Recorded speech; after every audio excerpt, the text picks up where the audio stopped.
everybody. Welcome back to Core. This is Core, where we talk about video games, whether you guys like it or not. And we are also the only podcast. Where is it? Oh, that smells like whale water this week. Do you know why? Because John was in Southern California and he went to SeaWorld. So that's why. True. I got splashed by whale water. Yeah. By whale water. They still do the whole, like, it's not called Shamu anymore, but whatever that thing is, right? You still do the whole. Yeah, we were doing dining with the orcas, where you sit and they swim and they try not to get you splashed, but one of them was like, I'm going to get this family pretty good.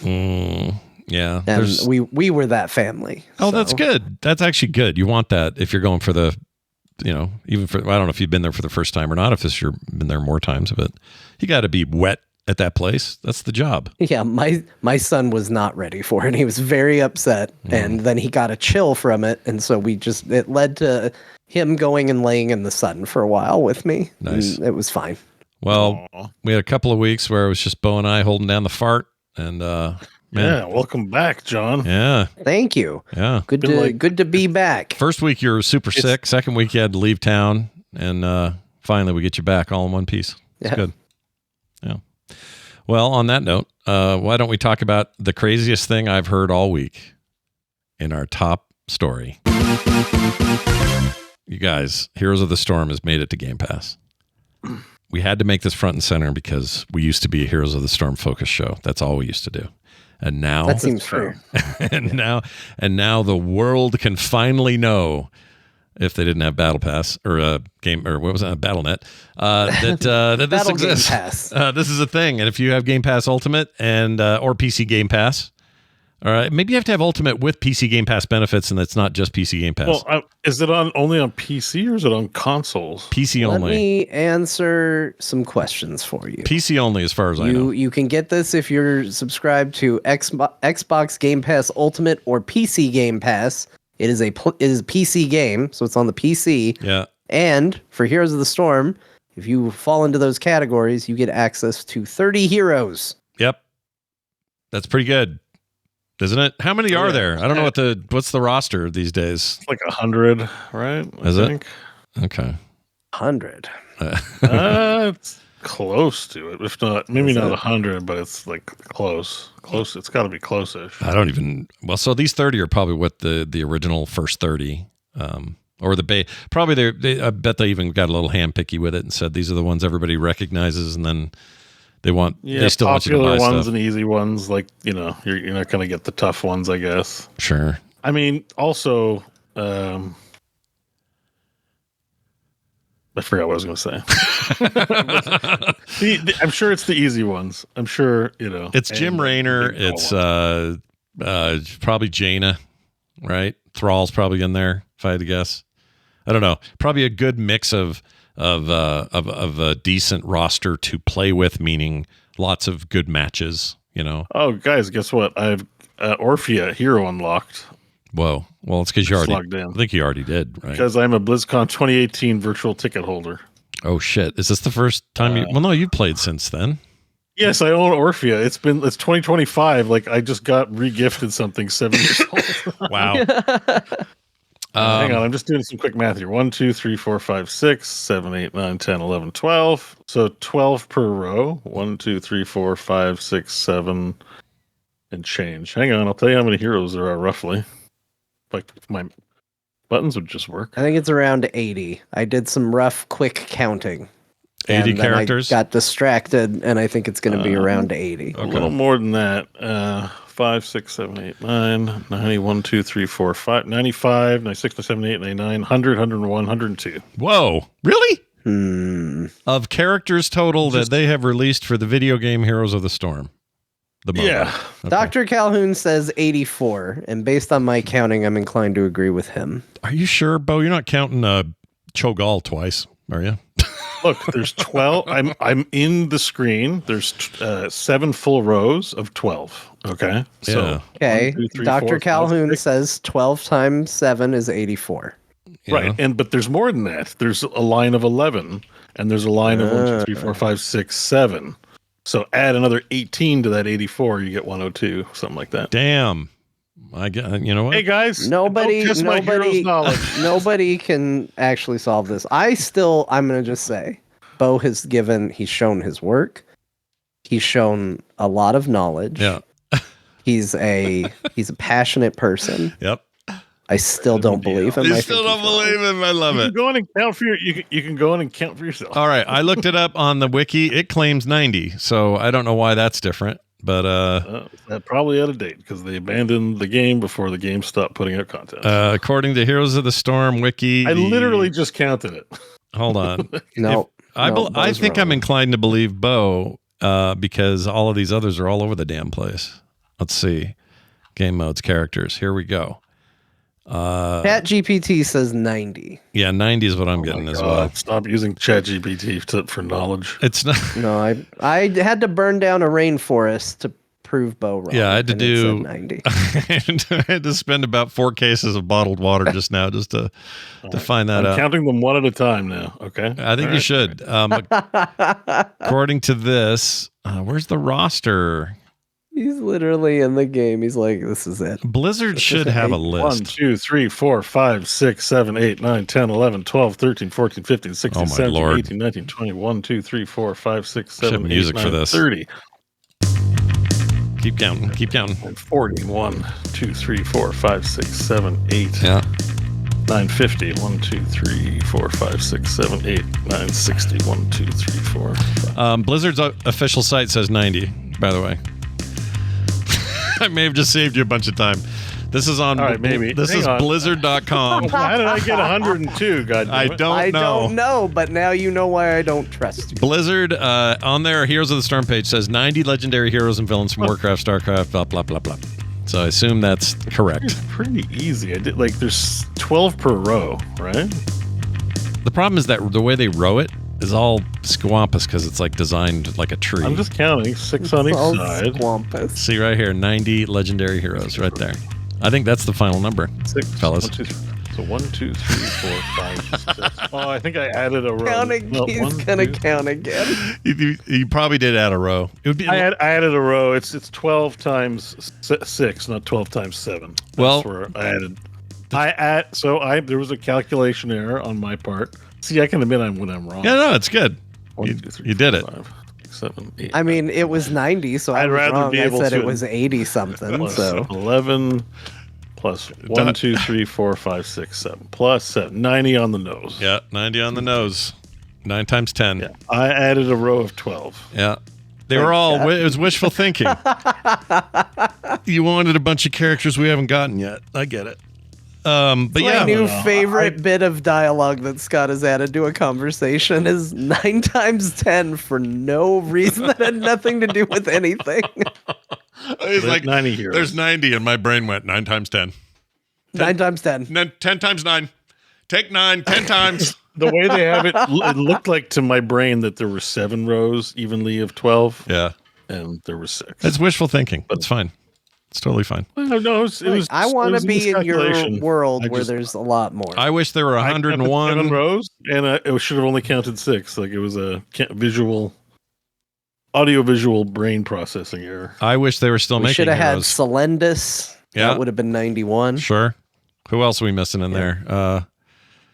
Who's the Doc Ock Protoss? I wanted that guy too. Oh, he was Well, I'm cool. just adding Protoss to games. Like I wanted him. Just all the Protoss characters would be a good just start. I'll put all the Protoss in. Yeah, we're fans of those guys. But anyway, it's on Game Pass now, and there's a theory that because of that, you'll see an uptick. I think you'd see a bigger uptick if they just free to play it on Steam. I don't know why they don't, but they should. And maybe they still will. Maybe this just is where it gets started. I don't know. But yeah, if you and I just wonder. yeah, go ahead. I just wonder who the Xbox users are that aren't using Steam or Battle.net. I don't know. Well, if you use Game Pass, I use Game Pass on PC all the time. That's how I'm playing Avowed. That's how I'm going to play Expedition 30. Or no. But you have Steam and Battle.net. It's like it hasn't escaped your awareness that Heroes of the Storm exists. You know. Oh, well, right. But if you're somebody who's really into like all you're paying for every month is a subscription to Game Pass and this shows up, there's a likelihood you might try it. give it a shot. I guess so. At least that's the hope. But I still think this ends up everywhere. That's the theory, This will end up on Steam. Mark my words. I thought they'd do it the other way, but they can start here. It's fine. We'll see what happens. I don't know. I mean, they'd probably report it if there was a big uptick in players, but the fact that it's just PC, not console, I mean, I don't know if that limits things or not, but I guess we'll see. Heroes of the Storm. Pretty cool. Yep. Welcome, hi Microsoft. Yeah, hi Microsoft. You're one of us now, or no? We own you now, or no? Microsoft owns them now. What are you gonna do? We own you now. Good news, everybody. As you will, if you're a fan of the Play Retro show, which I do on Fridays with Brian Dunaway, we're going to cover the old PS1 series Croc. And good news, this month we're going to talk about the games of April. This month you're getting a remake of that game called Croc: Legend of the Gobos. And it's coming to PC, PlayStation, Xbox, Switch, April 2nd, and is a remake of those games. I think the Croc games are awesome, so I'm all for this. Will I be buying it? Probably not, because I've certainly played them to death. But if they were on some sort of service I already had or whatever, I would probably check them out, see how they are. That's coming out on the 2nd. Let's get to some of the bigger names, though. Last of Us Part 2, April 3rd on PC. For the PC, finally. The personal computer. John, you going to replay it? Maybe. I don't know. The PC port of Part 1 was a little... I don't know if it's good now, but it was not good when it launched. So I never picked it up for PC. Mm-hmm. And so hopefully Part 2 comes out a little better. I would be down to play it again. Mm-hmm. It's certainly a good time because the show is next month, starts up again. Yep. Excited as well. about that. So looking forward I think to I'm it. more excited about that because that one's fun for me because my parents watch the show and they have no idea about the game. So they're like, oh, it looks good. And I was like, yeah, get ready. Mm-hmm. Have they seen the first season, I assume? Yeah, they loved it. Yeah, they may be... Not that they wouldn't love what happens in 2, but 2 is going to shake their expectations a little, don't you think? If they do what we think they're going to do. I know enough about 2. Yeah. Yeah. We'll see what happens. Hopefully we don't ruin their lives with it. I still need Fallout. I don't know if you guys saw this. It may have happened while John was gone, but somebody was driving through somewhere, Arizona, Nevada, California, something, desert, and there's big giant wooden walls, temporary wooden walls that were put up to try to obscure it, but you could clearly see buildings that are from Fallout New Vegas that they're using for Fallout Season 2. And that's really exciting to me. Yeah. Oh, Fallout was so good. I know. Fallout was such a good show. I loved that show. That got the tone just right for me. Yep. It made me play Fallout 4 again, which I didn't think I was going to do. Remember that? There was a whole It made me try. Well, I didn't last that long either, so it is what it is. Let's go down the list to South of Midnight, game we've been hearing about forever. Will finally be coming to PC and Xbox Series S and X on April 8th. Still looking forward to that. I kind of want to see critical response. I want to see how that, what the world says. It's on Gamepass. I may as well just play it, but I'm curious about it. Definitely is a cool look. I don't know if anything I've seen in the gameplay has made me go, oh, I can't wait, but the look and the style and doing something different. I mean, we've seen a lot of same, and doing something different stands out a bit, which I think it does. So I'm interested in that. And with Game Pass, at least I can try it for free. Have either of you played the original Crashlands game? We're in indie territory now, but does Crashlands sound familiar to either Beau or John? I haven't played it, but I've seen it. I know what you're talking about. Isn't it like a roguelike that was kind of... It's more like it's like a on that sort of survivor-like, but it was unique at the time, although other games have done this since, but it was unique at the time in that it was super sense of humor-y. It was set in, it's a science fiction thing, but it's very funny. And they did away with all the stuff that is kind of arduous in those games. So inventory took one slot forever. It was endless room for wood. You never ran out of space to hold your wood. There was no need to buy or build extra containers for your mats or whatever to build stuff. And that made it just like a faster, more sort of get out there, make the thing, don't worry too much about it kind of experience. It was originally mobile only, then came to PC, and it also featured crossplay, which was kind of unique at the time. It's a little more common now. It's been a long time. This is a sequel. There's a second one coming, right? Yeah. I just want to bring it up because I loved that first game. I was a huge fan, and I think I have it. I haven't got a confirmation yet, but I think I'm going to interview the dev of both those games for the show. Oh, nice. Oh, wow. Yeah, that's pretty cool. Waiting to hear back. Yeah, I've never played it. I've definitely seen the guy that's on the cover, this purple man with a mask. Yeah. He seems very familiar to me. Yeah, the purple man is your man. He's your man. He's your main dude. Although the look of him is quite different in this one. He's kind of bigger, and the camera's zoomed in more. It's a tweak on the 3/4 view that it wasn't the same view before. It was more like top down. They've gone for more 3D aesthetic here. But man, I really liked it. I played the hell out of this game, so I think people are going to dig it. And hopefully I get to do the interview and we'll report back on what he says. That's exciting. He must have been working like a single developer, or it's a small team. Yeah, I think it's maybe the same 3 guys that have been there since the beginning. And they also in between this did that Precision Mario. It was like a Mario Maker style game where you could make your own levels, really difficult platformer levels, and I forgot the freaking name. I've talked Levelhead. That's it. I talked about it here like a month ago. I don't know why I talked about it before.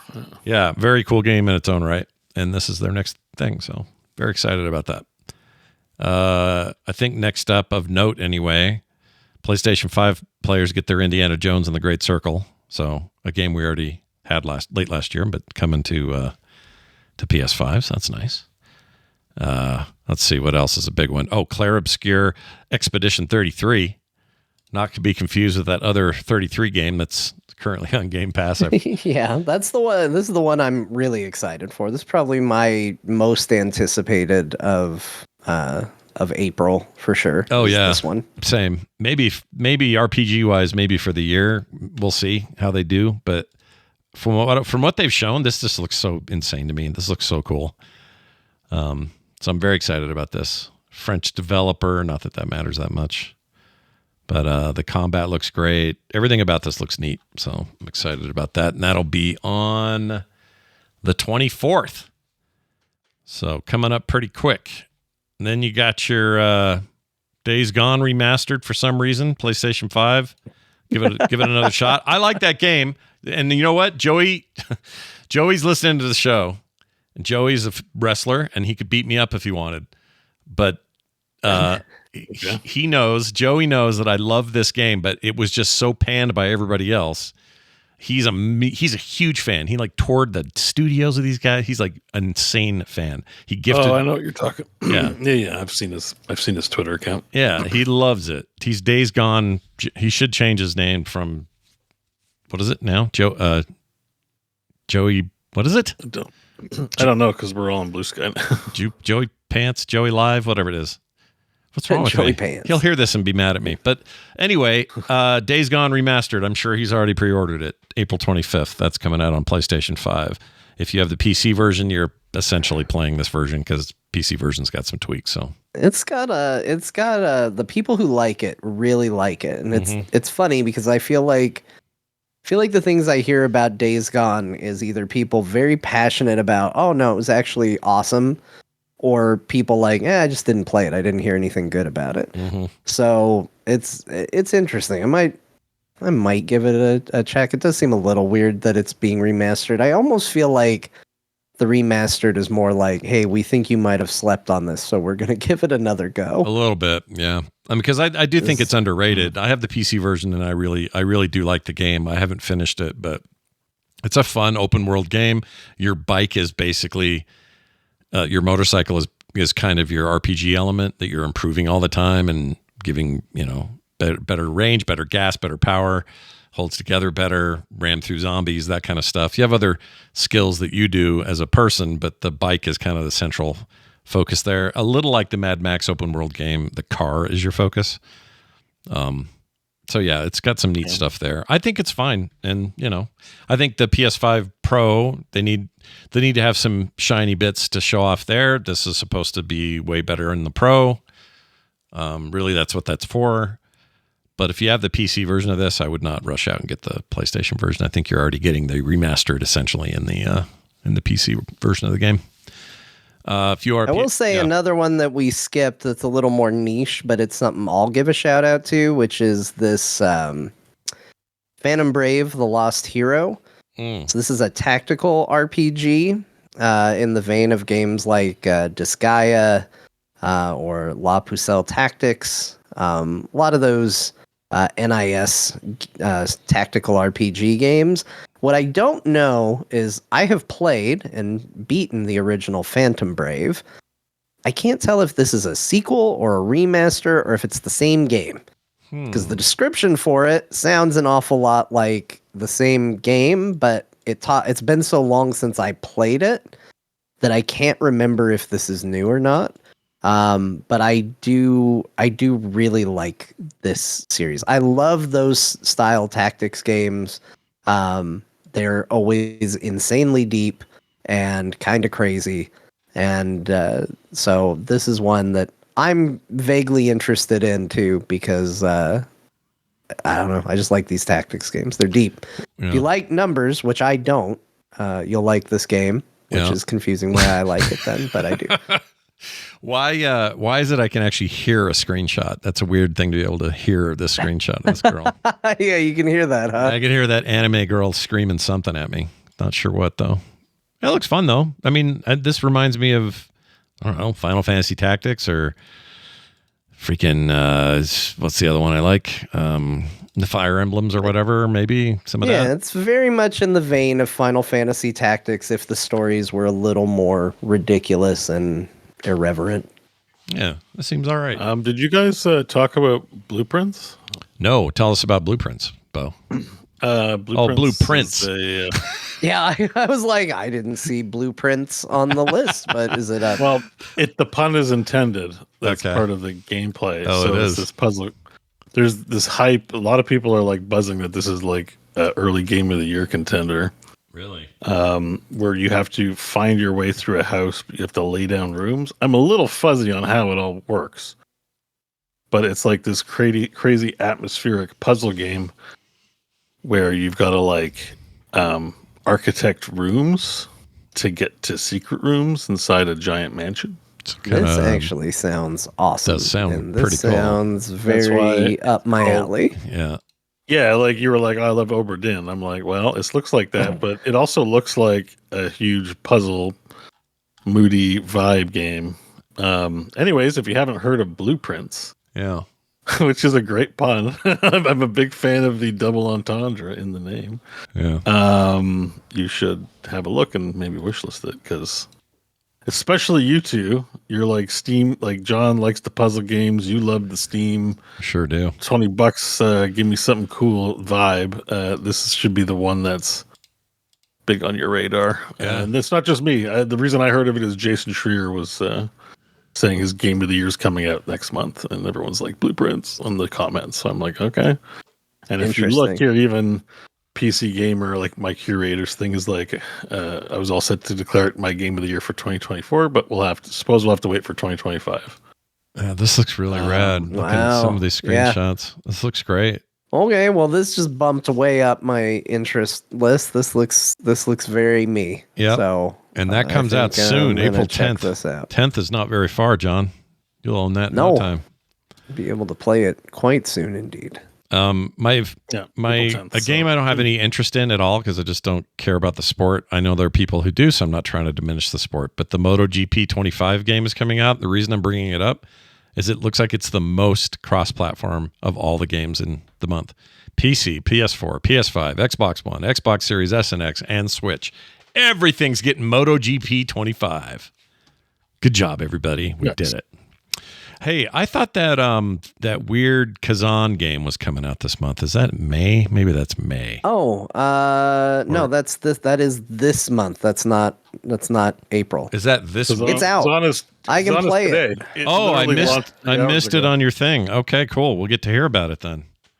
I own it. I haven't played it because I was doing a different experiment. But yeah, it's out. It's here. You can play you can't play all 5,000 games at the same time. You're literally like, Oh, I was hoping that was the experiment that you accomplished playing every game at once. oh, he is. I'm trying. Yeah, I'm trying real hard. Apparently. That's awesome. Play 20 minutes of every game. I'm excited to hear about it. I mean, I know you talked about it with the demo, but I want to hear more about that final game. See if it's going to be too much of a Souls-like, or I don't think it's going to be for you, Scott. I'm going to just think it's too Soulsy. Put down a prediction. I have heard it is extraordinarily difficult. That's what I've heard. I haven't played it yet, but I've heard extraordinarily difficult. Which tells me you got to pound your head against the wall for a long time to get anything done. I'm not in the mood for that. But maybe there's an easy mode. I don't know. Maybe they're not like those guys at From Software. Maybe they have a little switchy thing that's lets you be a little more cash in there, so you don't waste your time. I don't know. We'll see. Maybe. I mean, we don't know. We'll find out. One person's waste of time is another man's perfectly great use of time, right? Write that down. That's good stuff right there that I just gave you. All right, one man's pen. No one's pen is that's what I heard. One man's pen is someone else's waste of time. I mean, that's probably true. Some kind of pens are like that. I don't know. Other than that, let's see. Only what I heard. Anything else in this list that either of you think are worthy of mentioning? I will say the Talos Principle, the first one's real good, and the reawakening version of that first game is coming out. So they're kind of bringing it on par with the Talos Principle 2. Those are really cool puzzle games. If you like, honestly, Portal. I'm trying to guard my time so hardcore that, the only thing that really rise to the occasion for me is Sunderfolk. Not Expedition, eh? And 30. look, I'm going to let you take the bullet on this one. If you play it and love it, then maybe I'll get into it. Or if John plays it and loves it. But like sight unseen, without like major hype gasm behind it. Yeah. I've played tons of Final Fantasy. I don't need more French Final Fantasy. French Fantasy. French Fantasy? FF? Still FF, I guess, right? Yeah. Like I'm sure it's fine. Like it's not even that it's a bad game or that they made something we already have a lot of. It's just, they made a great product or whatever, but it can miss me. I'm good. Remember Sunderfolk is the Dreamhaven game, right? So this is that phone enabled Sunderfolk I'm very curious about because I think it looks weirdly unexciting, but is also exciting, if that makes sense. Kind of. You know what I mean? I know what you mean. It's kind of got this vibe of okay. Yeah. I've seen hexagon shaped maps. Like there's like 50 Steam games that look like this. The phone gimmick, maybe it's cool. Hopefully you can play with controllers and, hopefully there's options where you don't have to use the phone. Is it fun single player? I was gonna say sometimes sometimes you're not excited about a game and you don't know why. I feel like I know exactly why I'm not interested in Sunderfolk because I clicked it because I was like, that sounds familiar, and I saw the art and I saw dice and I was like, ooh, and I saw hexagons, I was like, ooh, and then I went, oh, this is the game you play with your phone. And then I was like, well, I guess I know why I'm not excited about it. But maybe they'll blow your mind. It'll be like, all those Jackbox games or something. It'll be better than those. But maybe it's single player, like you can control all 4 people and it's a fun strategy game still. Like it's, this is Mike and his team making stuff. Like the graphics look good. It's your old pal Mike. If I didn't know Mike Morheim was behind the project and the Dreamhaven people, I would look at this and go like, Yeah. It's lots of games to play. That's why I'm like, if this wasn't Dreamhaven, I'm kind of super interested. If this wasn't Dreamhaven, we wouldn't even be talking about it, right? Like it wouldn't even be on our radar. Like I said, there's 50 games that look like this, minus like the phone gimmick that they're doing, and maybe it'll usher in a revolutionary new way to play games with your friends. Maybe they're onto something. Yeah. Maybe not. If it's only with friends on the phone, like a Jackbox game, you can't really play a Jackbox game by yourself. Then whiff, in terms of, I don't know. Unless it's real good. Might be real good. But the production value looks good. I mean, obviously, they're not working with Blizzard money, but they're still doing good stuff. We'll talk, I guess, more about what they're doing. But, I mean... They got Morheim bucks. I think I'm interested enough to... I'll probably pull the trigger and check it out. So, yeah. We'll see. Like, I don't know. Also, isn't it... They're also suffering from the, like... Blizzard baggage, where I'm like, all right, what new RTS are you making? It's like, they're not making an RTS. And it's like, okay, well, it's, they're allowed. What do they? I thought this was free to play though. You don't have to buy this, right? Or do you? Isn't this going to be free to play? That I don't remember. Pretty sure they're free to play in it, making it so. I thought it was a buy one and 4 people can play kind of deal. Oh, like maybe. I'm not seeing it. Well, it's not out yet. So. I may have misread it. I don't know. I thought I read free to play somewhere, but this has been weeks, so don't count my memory on this. I don't know. It's like I said, I'm interested enough that when it launches, I'm going to be paying attention. I guess that's the best way I'll put it. Don't they have an event coming up too soon where they're going to get up and talk about shit? They did. Well, that's our next news story. Oh, that already happened. I thought it hadn't happened yet. Oh. Yeah, with Jeff Keighley on the Video Game Awards channel, they showcased all their new pantheon of games. They gave no window of announcement to doing it with that. I feel like Keighley said we're doing it. And it was over. Yeah, it wasn't a long run up. I would agree. Yeah, way too close. But let's see. Yeah, we'll get to all that. I didn't realize they'd already done it. I'm behind on that one. All right. Maybe they say in there. Maybe they say what Sunderfolk's price model is inside of that deal. Well, I watched it and I don't remember. Great. So yeah, I don't think they talked about pricing. I don't remember. I really just don't remember. Oh, this is the whole Wildgate thing. You know what? I'm really behind on the Dreamhaven stuff. We'll figure it out when we get there. All right. The only other one I wanted to mention here was Forza 5. A strong, how do I put this? A pillar of the Xbox lineup is now on PlayStation, or will be this coming month. So watch for that. What day did they get that? People like their Forza, huh? Yeah, Forza Horizon 5 is amazing. Very good game. PS5, April 29th, so very end of the month. PlayStation owners, if they've never played it anywhere else, they will be able to play, honestly, one of the great driving series of all time. I think that's fair to say. So now they get to do it too. Not that they don't have their own legendary series like, Gran Turismo's no small thing. Yeah, but now they can play one that's fun. Yeah, and they can play a game that's actually fun. There you go. John and I, this is one I'm not sad to say I agree with John on. I love to say John is right about this. That game, I'll play Forza. You know what? I'm not even including regular Forza in these. These are boring. Those are boring to me.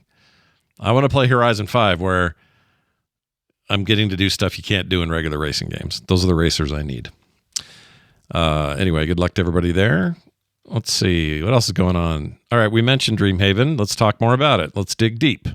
They had a showcase. They pulled back the curtain, as this headline says, on the former Blizzard lead's new adventure. And first up, Sunderfolk. They did talk about it. Let's see. Did they talk about price? I don't think they did, honestly. I think they talked about like trial editions. One of their games, I think it just launched actually. Mechabellum. Yeah,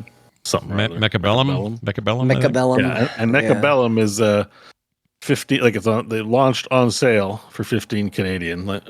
So I don't know how much. It's like $10 American, and it is like an RTS. It's an auto battler, but with robots. It actually looks cool. I wishlisted it. It's auto battler, really. And this is take a look. It looks kind of like Supreme Commander, but actually Mechabellum looks sweet. I just haven't tried it yet. But I thought this was an early access. I swear I've seen this or have it already wishlisted or something. It's just it's a full launch. Oh wow, Mechabellum. All right. Was it on? They actually, it wasn't just a showcase. They just full on launched a game. Was it already a thing? And then I swear I had this. No one heard of it. There's other mech games out there like Battle Aces. I think this looks a lot like it. Battle Aces, I believe, is still in. Yeah, it's not out yet. I could have sworn that I'd seen this, but I guess not. It's a different mech game, I guess. But I thought I had wish listed this. It might have been out. It's the first time I ever heard of it, and it was like we're launching it. So I don't know. That's great. I feel like it.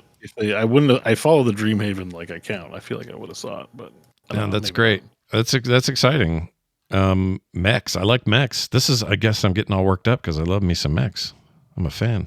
Yeah, it's like $10 and it's out. It's just like an auto battler mech game, so yeah. I think I was right. It's been in early access since 2023. There it is. May of 2023. There it is. But originally it was Paradox and Game River. Does that mean they bought it? Right. So, well, Dreamhaven is both a game developer and a publisher. Mike is doing both. Okay, so Paradox is no longer Linked is by FuzzyBot, and that's not a Dreamhaven, right? It's partner studio that they're publishing for. Yeah. So. What I'm saying though is when this thing was announced, the original publisher was Paradox. It's just weird that it changed hands. Yeah. Yeah. Well, I guess they were unhappy with their publishing and switched or something. I don't know. Well, there it is. Early access release trailer. I'm excited about this, but I had no idea they were behind it. Isn't that weird that my impressions are so swayed by it being former Blizzard people and they're not even developing it? Sounds like they're just publishing it. Why does my brain do that?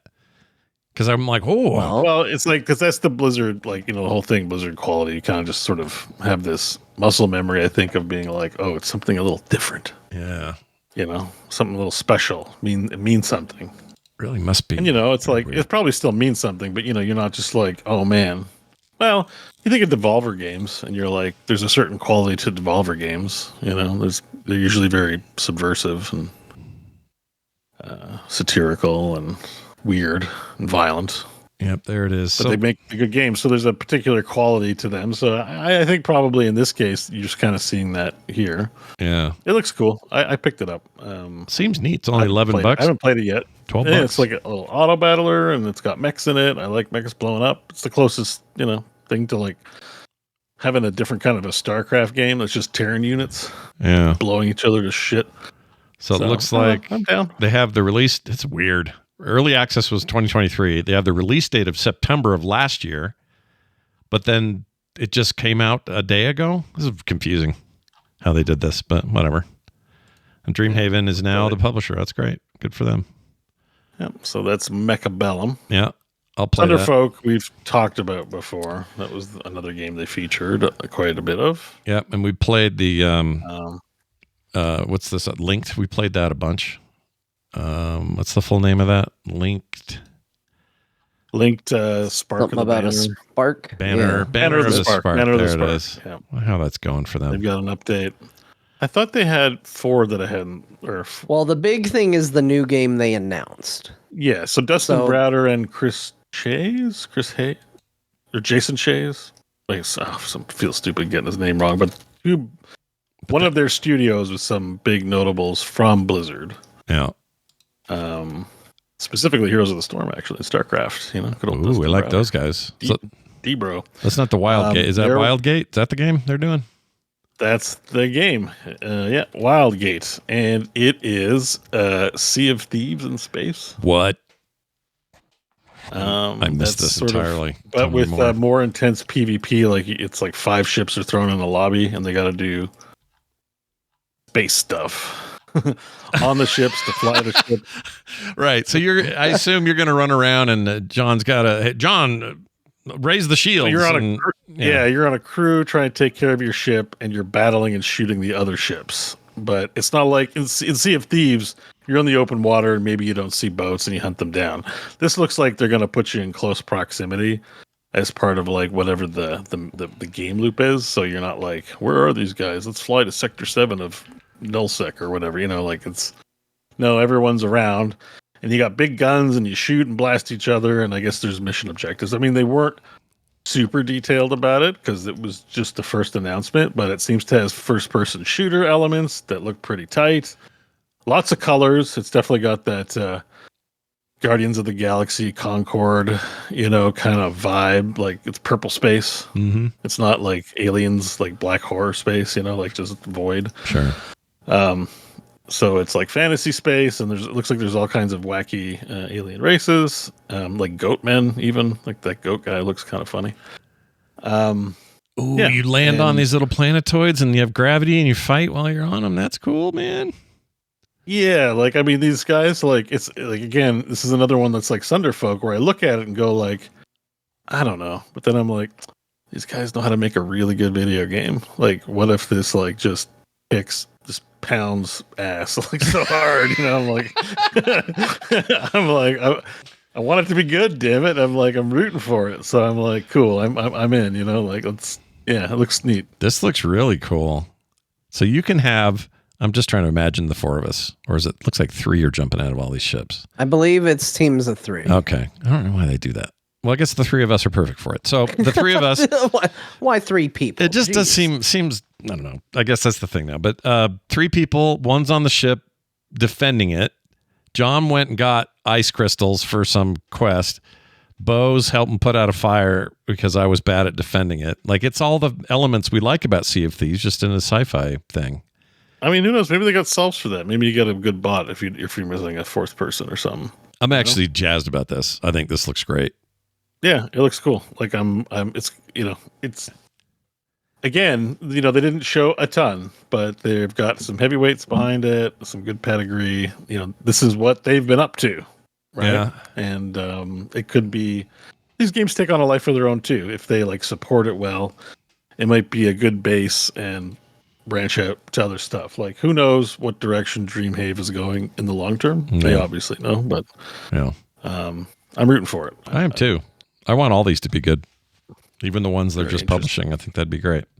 And I think it's important. I think the biggest, personally, my biggest takeaway from this that I got excited about is it put Dustin Browder back on Twitter talking about games again. And I didn't realize how much I missed that, because he's one of those people like Greg Street who he doesn't care about the discourse. He will just be honest with you about how he feels. Like, they're getting a slew of questions. They're getting a question. Somebody said, it looks like your game has a lot of millennial writing. That's a turnoff for me. And he's talking to that person instead of just, rolling his eyes and going, who cares? Like, he's out there explaining their game philosophy and stuff like that. And I love that. Yeah, where is he? Twitter. Boo. I don't go over there. Which I know. I don't read Twitter. I freaking hate it. I know. I check it. Here's the reason I still go on Twitter, and it's a dumb reason. I go there because that's where I find out what's coming in Fortnite soon. Yeah, all right. That's it.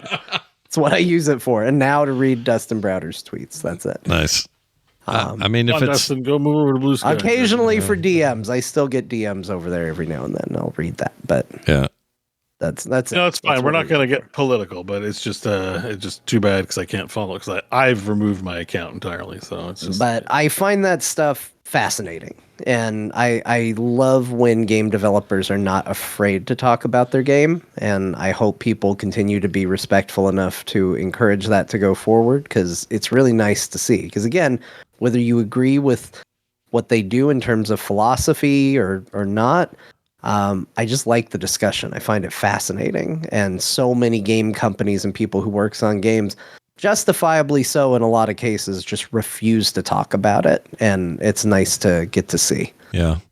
Yeah. He's a great dude to talk to in person if you ever get a chance to. I got to do it once while he was working on Heroes, and it was at a meet and greet thing. I think the year they announced Heroes, and he was just hanging out. Everybody was snacking and whatever. And we just got to chat, and him and an Overwatch guy were there talking. Maybe it was after Heroes came out. I can't remember what year it was. 2015, I guess.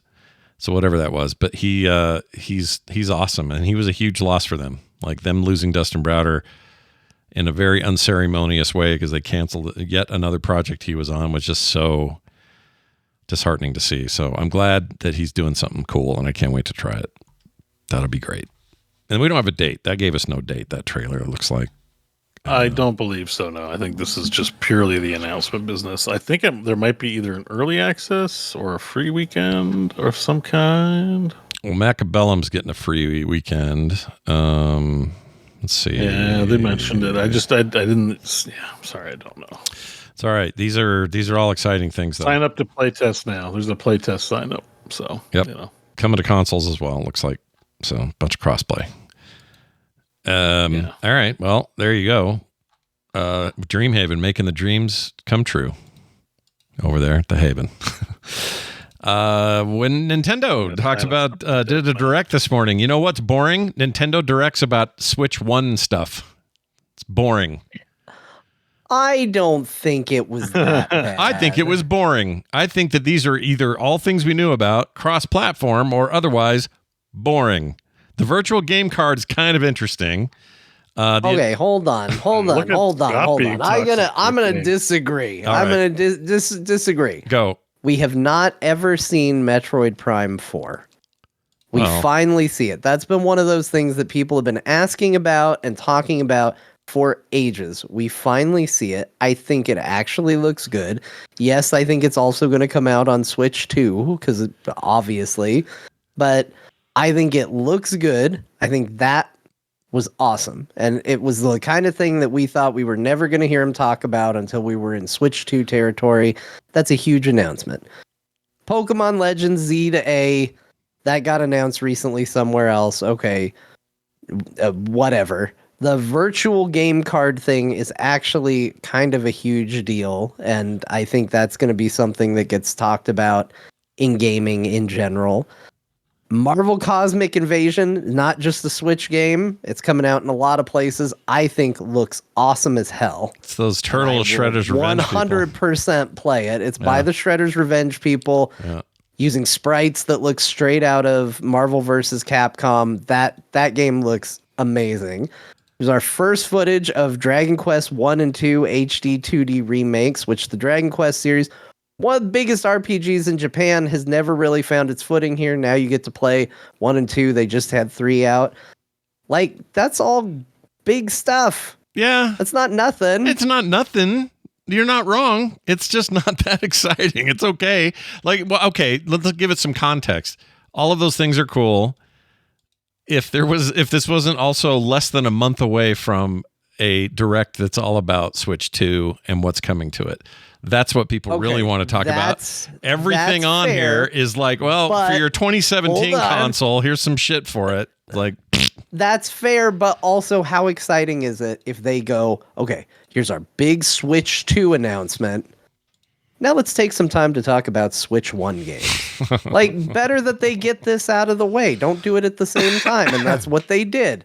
Yeah. And when is it a better time to do it? Before the Switch 2 announcement or after the Switch 2 announcement? Exactly the way they did it. Time for this, and they did the right thing. You're right. I don't think we should punish them. You're right about that. I think that there's no other way to do this. So they did it exactly the way they should do it. I guess I was I'm chomping at the bit for the next one. That's all it is.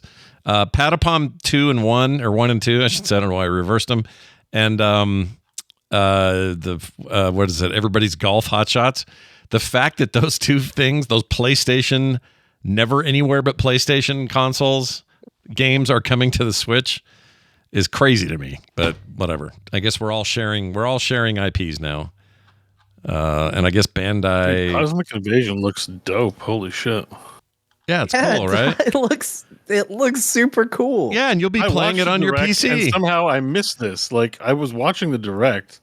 I guess I got bored with all the weirdo Tamagotchi games they kept showing. My point exactly. It gets buried in a place where it doesn't belong. You like that Tamagotchi something or other where there's 12 different jobs that you can help people with? And I was like, kill me. Like, oh, yeah, but my point is you're going to be playing this on your PC or some other thing anyway. So, yeah, I just wishlisted it on Steam, so but still. I mean, I'm not saying that just because it's on other platforms that we should poo-poo Switch's lineup. I'm not even saying we should poo-poo this thing. What I'm saying is I'm happy to hear that Prime 4 is coming along. That's great. Will anybody care about any of this lineup come April 2nd or whatever that date is for their next thing? No. No one's even going to talk about this stuff. And if they do, it'll be for a new console. Metroid Prime is a pretty big one. And they're going to play it on their 2. They're going to play it on their 2. Yeah. They're not going to play it on the 1. So you're saying, why did you waste my time with this appetizer? Yeah. I want the burger now. And they've already said most of their games, certainly first-party games, are going to be forward compatible anyway. So you're going to be able to play all this shit on your 2. Prime 4 is not going to be out before the 2's out. So they're probably thinking the same thing as you. We just need to get this boring shit out of the way to make people who did business with us happy. Exactly. Like the Tamagotchi guys are like, yes, we're in a direct. It's awesome. Yeah, I think that's true. They're not going to be in the main direct. They're going to feel bad in a month when they've been duped into the shittier direct. I mean, we're 8 years into the Switch's life cycle. It's just time to get excited about something new. And I do like this, John touched on it briefly, but the Nintendo Switch virtual game cards is interesting. Nintendo Switch. Ways to share your digital games more easily, that sort of thing. That's good to see Nintendo doing any of that stuff. So I'm happy. All of these things are fine. I guess what I'm saying is it's not like this wasn't Christmas. Yeah, I'm in the middle. I mean, Scott, why do you hate Nintendo? I love Nintendo. I'm legitimately stoked for this Switch 2, partly because a lot of Switch 1 games that I have passed on recently, I will now play because I have the newer damn thing. Like I want to play, Super Mario Wonder, the thing where you turn into an elephant, that one. I wanted to play that, but I really just cannot be bothered to put it on my Switch. I want to play it on the Switch 2. I want to play Prime 4 on a Switch 2. I want the Switch 2 real bad. All these things are true. That's all it is. It's just hype thing. I'm just Switch would have been a fantastic name for a console. It's the Switch. The WS. The Witch Switch. I like that. The Switch. The Switch. Which Switch. Anyway, that's what's going on there. Nothing groundbreaking, but there's stuff today. So Metroid Prime 4. We already knew it was coming. We already knew. Didn't see it. We didn't know anything about it. They're breaking ground in that she's getting a red suit. Yeah. Ooh, black. And psychic powers. Psychic powers, which my favorite moment watching that trailer was I was sitting there and I was like, yeah, this looks cool. The suit looks cool. Why is her visor purple? And then it goes, Samus gets psychic powers. And I went, oh, purple, the color of psychic powers. Yeah, that's exactly. When did we sit down and agree on that, by the way? Like every game is like, oh, psionic powers, psychic powers, those are purple. Yeah. It's purple. This is just purple powers. Yeah. Dragon Age 4 was ahead of their time. Yeah, I don't know, man. I'm not saying I'm obviously the Prime series is amazing. I can't wait for it. But I know what I'm going to do. I'm going to have powers. I'm going to turn into a little ball for parts of it. There are going to be parts. You could wait for it, maybe forever. Here's what's going to happen, John. I'm going to walk into an area and go, "There's a hole there. I can't turn into a ball yet, but I'll bet I'll be able to later, and I'll be able to go into that hole." That's good, and I'm excited for it. But it's not like I need a whole, I don't know, I'm just should give a name to the genre of game that has that stuff in it. That's a Metroidvania. They should go with that. We should. You know what? I like that. We're taking Metroid and Castlevania and we put them together. I don't think anybody's done this yet. This is new. Metroidvania. There, you can have it for free. Yeah. Run with it. See what you can do with that name. All right. Better than Scissorvania. Oh gosh, yes. StarCraft miniatures. Talking about StarCraft earlier. Let's talk about some miniatures. A new miniature game coming in 2026. Board games to follow that. So you wanna paint some minis and Warhammer it up a little bit with StarCraft? Good news. All right, we got some snake eating its own tail business here, right? Warhammer 40K vibed off of. Now we're getting StarCraft 40K. A little bit. It makes me wonder. So Chris Metzen's a gigantic 40K fan. He has a basement full of like battlefields and painted minis, and like he's way into it. It's no question that StarCraft was a huge influence on him, and he was creating characters and universe for this game back in the day. Would a guy like him be interested in playing StarCraft? Oh, maybe it was a condition of him coming back. Bobby Kotick was like, "Please come back, Chris." Chris is like, "You got a green light, a StarCraft miniatures game." Oh, he would have never. Like, he would have never come back. Like, I don't know. Bobby. You'll make millions of dollars. Done. He never could have come back for Bobby. It was never Bobby. I want to put that out there. Well, Bobby claims he did. He did not. Like in some interview recently. I'm just, I know. I mean, it's fiction what I'm saying, okay? I'm making jokes, guys. I know, but he's a liar. I did see Kotick claiming somewhere that he brought him back. He claims a lot of things. And yeah, I'm not saying this is I'm not saying it's true. All right, but Bobby's been out there. He did a podcast with other rich asshole. I watched 10 minutes and couldn't stand it. He's such a goblin. He's such a goblin. Yeah. I read an old Next Generation magazine, wherever I put it, and in there is a huge interview with him back in the early sort of, this pre-Call of Duty, pre-all that stuff over at Activision, how he was going to bring Activision back to its glory days and the Atari days and all this stuff. And he's this young, plump-faced looking dude all ready to rock. And I'm thinking, you're going to be the most hated guy in video games. You don't know it yet. But he's in a golf cart. He was on a phone. hated pretty much out of the gate because he, like, the second he took over, he was like, he used the word exploit. We're going to exploit our franchises until people stop buying them. Like that was his plan. Yeah. That was his plan right out of the gate. Like people hated Bobby right away because he said that's what they were going to do with Guitar Hero and Call of Duty, and like sure enough, he like ran so many franchises into the ground. If there's a word that sets people's minds at ease, it's the word exploit. You know? Yeah. Well, it is one of the X's and 4 X's, and people. I'm going to exploit the toilet so I can take a shit in it. People are like, I feel uncomfortable. John is right. It's one of the X's. Oh, have you checked? They put a big old up there. Is that out yet? There's a big Civ 7 update. Yeah, something big coming. Yeah, I read the patch notes for it. It seems like they're fixing some stuff, but it's stuff I kind of want to see how it plays first, and I just haven't gotten back to it yet. But I'll try it. Yeah. Big UI fixes, I guess, because a lot of that was an issue. Half the time you didn't know what you were doing in a menu. It's so weird. The UI sometimes looked awesome, and sometimes it was like, is this a beta version? Like, how are you not telling me what to do? Like, and why is this so less functional than previous Civ games? But, yeah, Civ 6 really knew what to do that way. Like, it had a lady, and she would talk to you. And if you didn't want to hear from her too much, you could put her kind of on a middle setting, and she would only pipe up when you needed her. Do you want to have the recommendations from military, whatever the other two are? Anyway, those things, Sam, which thing you should build? We know how you play the game, apparently. I mean, those are, I'm just saying, they've always been good at these UI elements to bring new players in. This thing has like none of that. I mean, there's a little bit, but it's not like it was at all. Those previous iterations were great. Anyway, hopefully they fix that shit and we'll be back to it. Anyway, Starcraft Minis, you know, it's high quality miniatures. It's rich gameplay. I want an Artanis so bad. So you don't think this is like a box game? This is like we're selling units, Warcraft. There are board games coming, but this is more like a tabletop-y, here's the rules, move your guys around. You know, that's awesome. That's cool.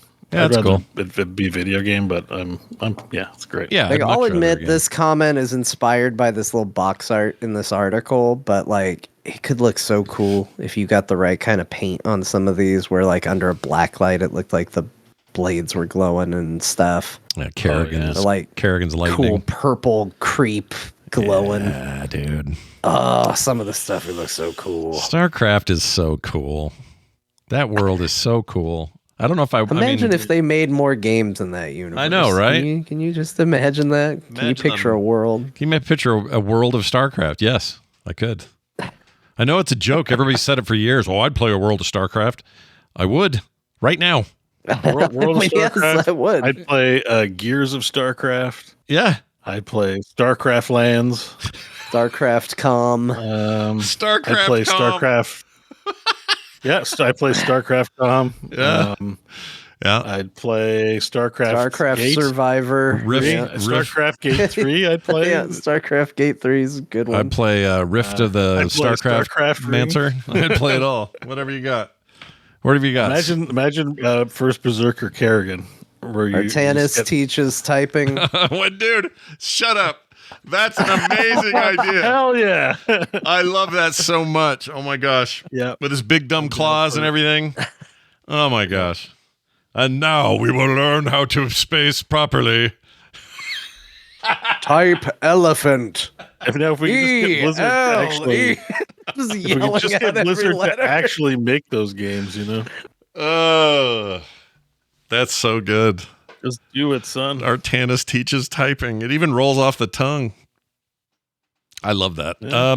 Well, anyway, let's move on to whatever's next. What is it? Oh, Ubisoft and Tencent are teaming up. Good news, everybody.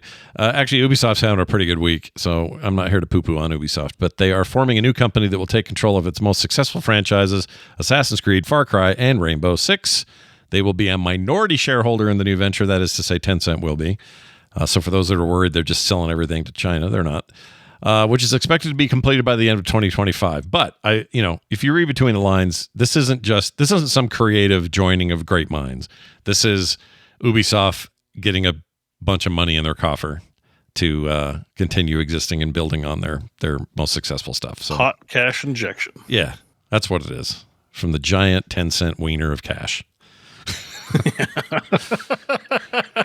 They have a lot of money in that wiener. Or in that, well, I mean, it's surprisingly visual, and I don't know why, and it's deeply uncomfortable how easily that image popped into my head. It's like cashes, wieners, and gigantism all rolled into one series of words. Well, I mean, Lord knows they need the money. They've had a very successful week with Shadows. They're at 3 million plus players now.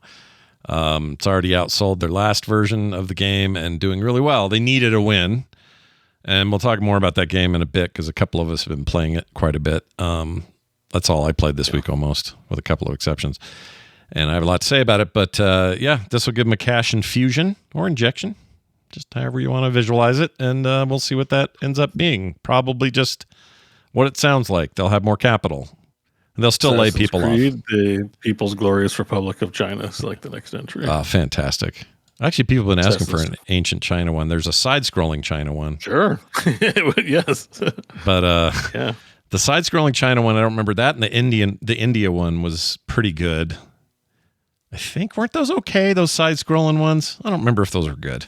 Maybe they weren't. I don't know. I mean, I didn't play them. I have played fewer Assassin's Creed games than there are. Yeah.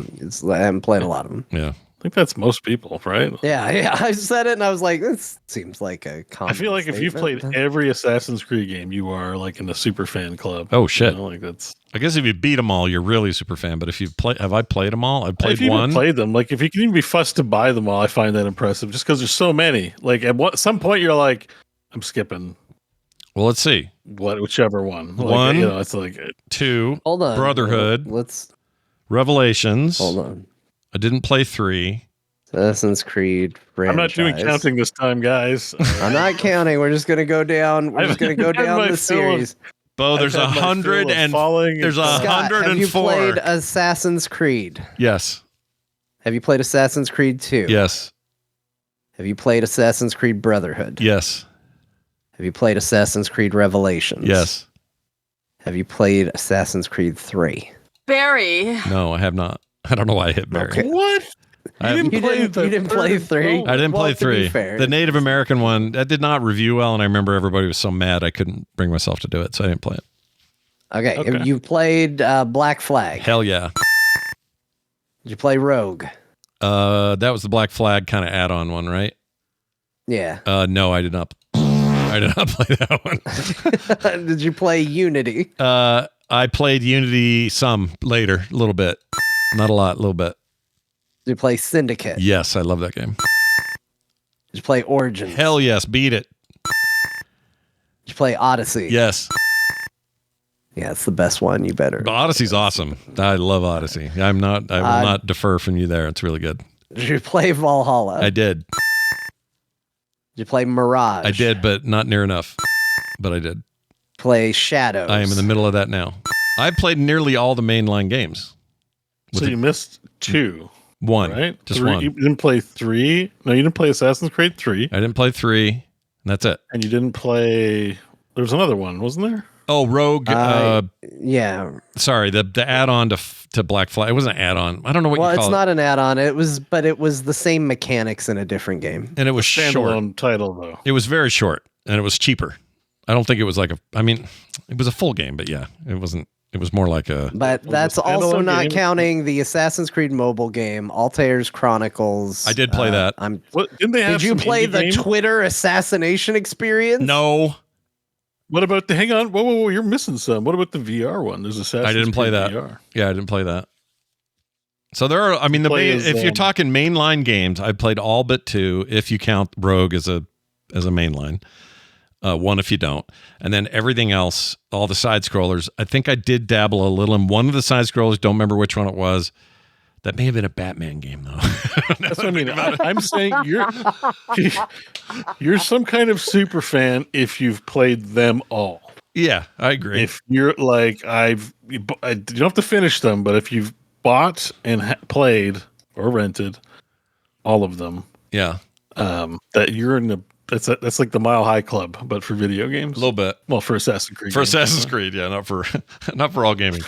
But I do. We don't want to compliment them too much. Yeah. Okay. It turns out I'm a massive fan of the series. I'm about to talk about my thoughts on Assassin's Creed Shadows.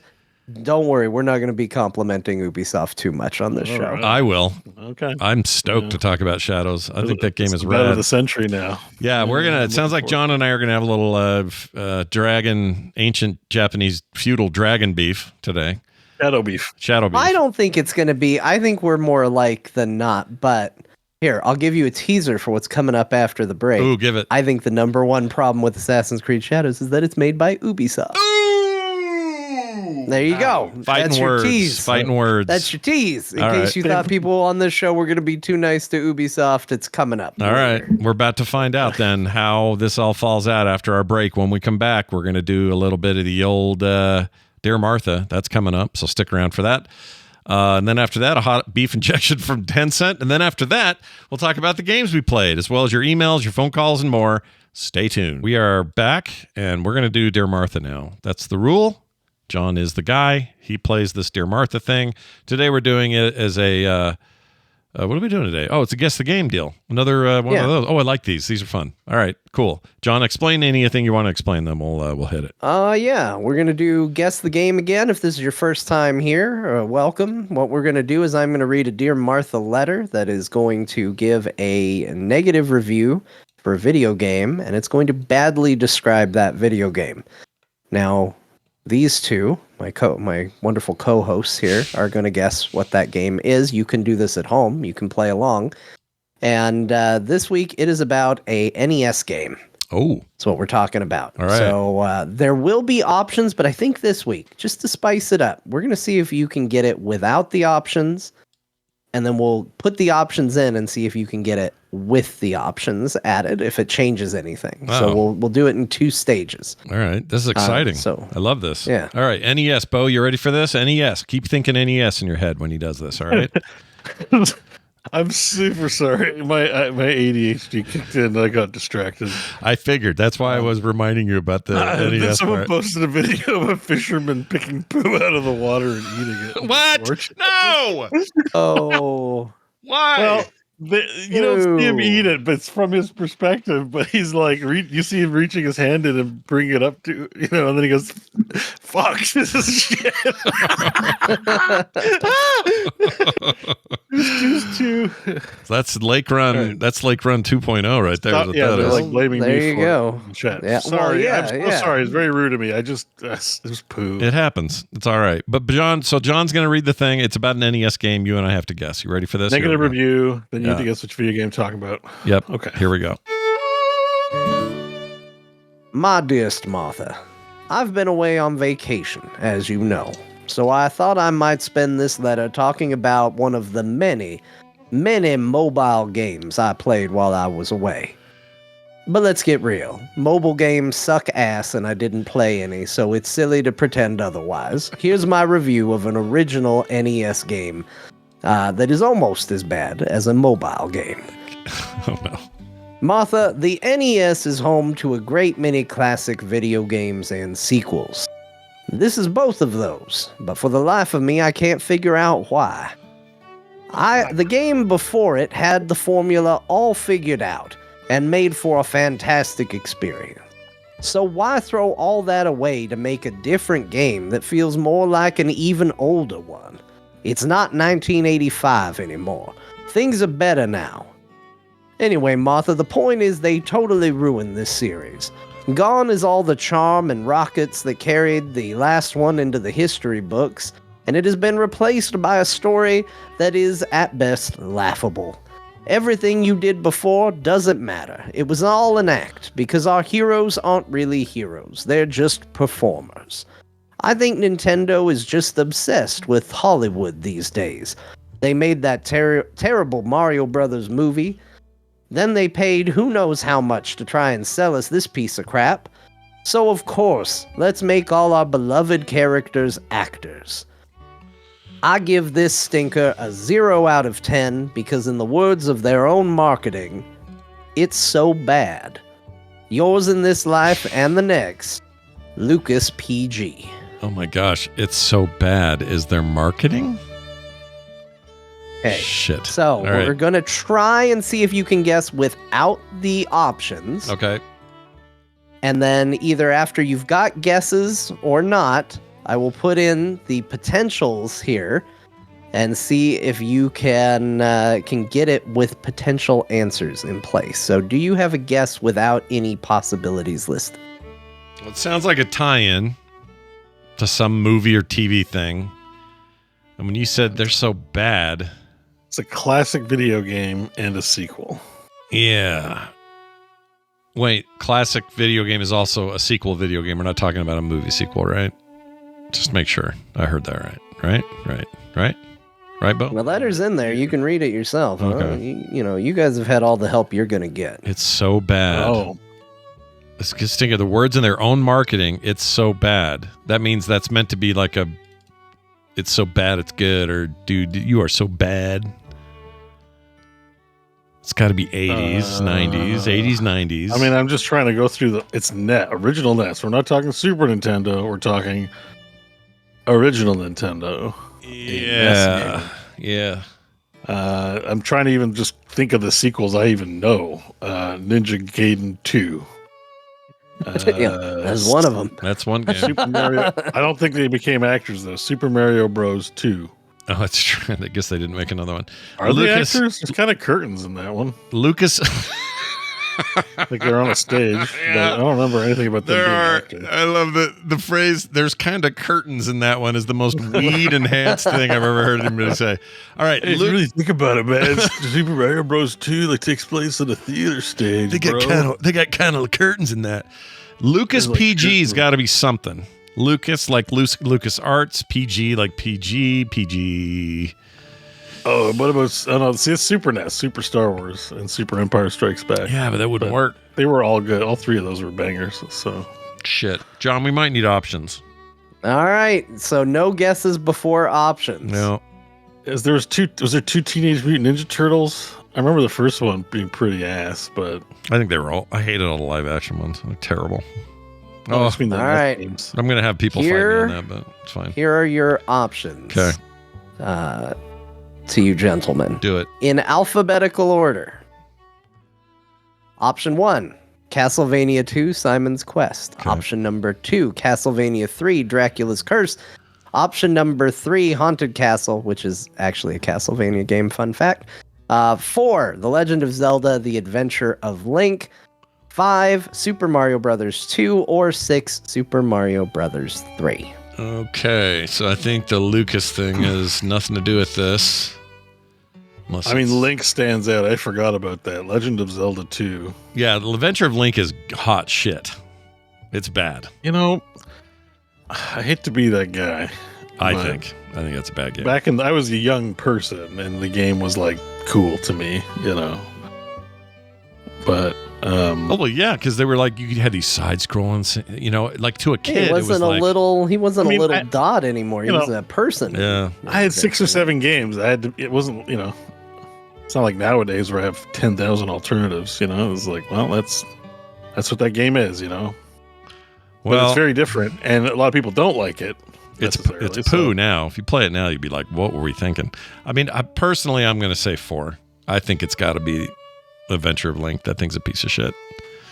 Beau, you have an alternate pick? I'm going to go with 4 too. It's just my gut reaction. We say 4, all right, John. You're both locking in. Chat room's been a little all over the place, but I will say, chat room, 3 of you got it correct. Oh. And Beau and Scott, I'm sorry, that is incorrect.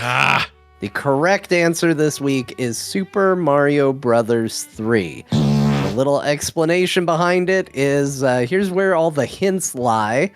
Number 1, it talks about how there were rocket ships in Super Mario Brothers 2 that were in the previous game. It mentions that it's a throwback to an older game from 1985, which is a reference to it going back to playing like the original Super Mario Brothers that came out in 1985. Good point. The reference to Hollywood and tie-ins is all based around the wonderful movie The Wizard, which was basically a big marketing vehicle for Super Mario Brothers 3, where the character of Lucas brought out the Power Glove TJ! And said, I quote, "It's so bad." Ah, shit. Oh, what is it? This thing here? Hang on. I'm gonna Okay, here's the thing I forgot to do, and it's in the rules. You have to read a negative review that badly describes the game. That's it, Beau. 3 is one of the greatest games ever made, what is this? I got it stuck in my head. Here, let me look. Guys, this has been every single week. The review has not been reflective of my actual opinion. I know. It has never been an accurate review. You were gone for 2 weeks, and it escaped me. I just couldn't think of it. The person always hates the game, and the game is always good. Yeah, that's definitely Lucas. This movie sucks, by the way. You should watch it. It's great. He says it's so bad, and he's right. The Power Glove was also bad, by the way. That thing sucked. It was really bad. Yeah, I didn't do I much. was young at the time, but... Oh, and also, for all the actor awesome stuff, Miyamoto said that the whole stage production, Beau was right. He remembered curtains, but he remembered it on the wrong game. Super Mario Brothers 3 opens up like a play because Miyamoto said he liked to imagine that the Mario characters were actors performing the story on a stage for you, and that it was not an actual story. So of 3 had the curtains, not 2. Weird. There were no curtains in 2? I don't remember. I think actually there were curtains in 2. Now that you mention it, there were on the character select screen. So either way, I mean, your logic is sound. I'm not like questioning it, but damn, my first instinct was maybe more right than I thought. I don't know. Yeah. That's wild, man. Once again, maybe there wasn't. I'm looking it up now. I'm not seeing. I'm burying rules in my head, and I shouldn't have because it's not like. There were curtains on the select screen. Were there? Okay. Yeah. They were kind of curtains. Yeah. Is the way you put it. Do not ever trust the review. The review is not only a bad review, but I always say it's a negative review. So it's always going to be someone who hated the game. So I saw chat say absolutely no one thinks Mario 2 is better than 3. I don't know about that, but the point is that it is always a negative review. I will never write it as if it's a good game. Yeah. So this hypothetical negative reviewer liked Super Mario Brothers 2 quite a lot. Yeah. Super Mario Brothers 2 looks a lot worse than I remember it. 2's okay. It's a fun time. You need to play the version that was on GBA. The GBA remake of 1, 2, and 3 are awesome. But they're weirdly numbered. Super Mario Advance 4 is actually Super Mario Brothers 3. Super Mario Advance 3 is Yoshi's Island. It's all effed up, but they're so good, those conversions. They made them all 16-bit, and they look really good. So 2 gets a big facelift, and it's actually really fun on there. There's nothing wrong with 2. It's just a very different game. Wasn't even... Yeah, the end of 2 is that it's all a dream. I see Mario snoozing. Yeah, and Birdo and all that. It's not the best work, but it's not even their work. It was a game made in Japan. Yeah, wasn't it Doki Doki Panic or something like that? Yeah. That got turned into Mario Brothers 2 because we couldn't appreciate the true Mario Brothers 2 because we're bad at video games. Yeah, the lost levels, which were part of what would have been 2, were just too hard, they thought, for Western gamers. It's a whole thing, but yeah, I'm bummed I didn't get this. Play 3 though. 3's fantastic, and that GBA version is such a freaking great conversion. It's so good. And also a better aspect ratio. Okay, enough of that. Now it's time for us to talk about the games that we played. Oh, I'm in the wrong tab. Hold on one moment. You were almost Nope, not that. Jeez, Barry. Let's get into it. We played some video games. Now, normally if we played something shared wise, we would talk about it at the same time. But because Assassin's Creed Shadows got a really different approach this week between John and I figured it would be cool to just sort of do these separate because I kind of want to hear his experiment in its own place. So I'll start with my Assassin's Creed Shadows experience so far. I think that I would like to say the following: F the pre-hate. I shouldn't have, and didn't really, but I shouldn't have listened to any of it because it turns out none of those people speak for me. It turns out I really like Assassin's Creed games, even for some of their flaws. I would argue that this is a game with less flaws than others. I'm already so far willing. I'm starting to put this one up there with some of my favorites for what I've seen so far, and I'm many hours in, but I'm barely scratching the surface because I've only played. How you pronounce her name? Shoot. Naue? No, it's not. Is that it? Wait, who are you talking The about? girl. The girl's Naoe? I thought it was You're right, it's Naoe, but it's spelled Naoe. It's just a weird spelling. Hard for me to do. I've hardly touched Yasuke, or how do you say his name? Yes. I think it's Yasuke. Yasuke. I played him a bit at the beginning because he's part of the prologue and all that, and then I just haven't done what I need to do to open him up and play him more. Partly because I've been so enthralled with her story. I'm really digging her whole vibe. I do look forward to playing his stuff as well. But anyway, overall, we're talking about the 14th game in the major series, right? The things we were talking about earlier, the major releases. And this is set in 16th century Japan. This is all part of the late Senkuko, I think is how you say it, period, in feudal Japan. And you are playing, or at least mostly what I'm doing right now is playing as the female shinobi character. Now I forgot it all again. Naoe? Naoe. It's literally Naoe, Beau. It's like a Nao. It looks like Nao. Look at the way it's spelled. Look at the way it's spelled. Tell me that doesn't look like Nao. That looks like Nao. Look at that. See it in Discord? That looks like Nao. Anyway, whatever. Neo she's the Matrix has her. Yeah, it's definitely Neo.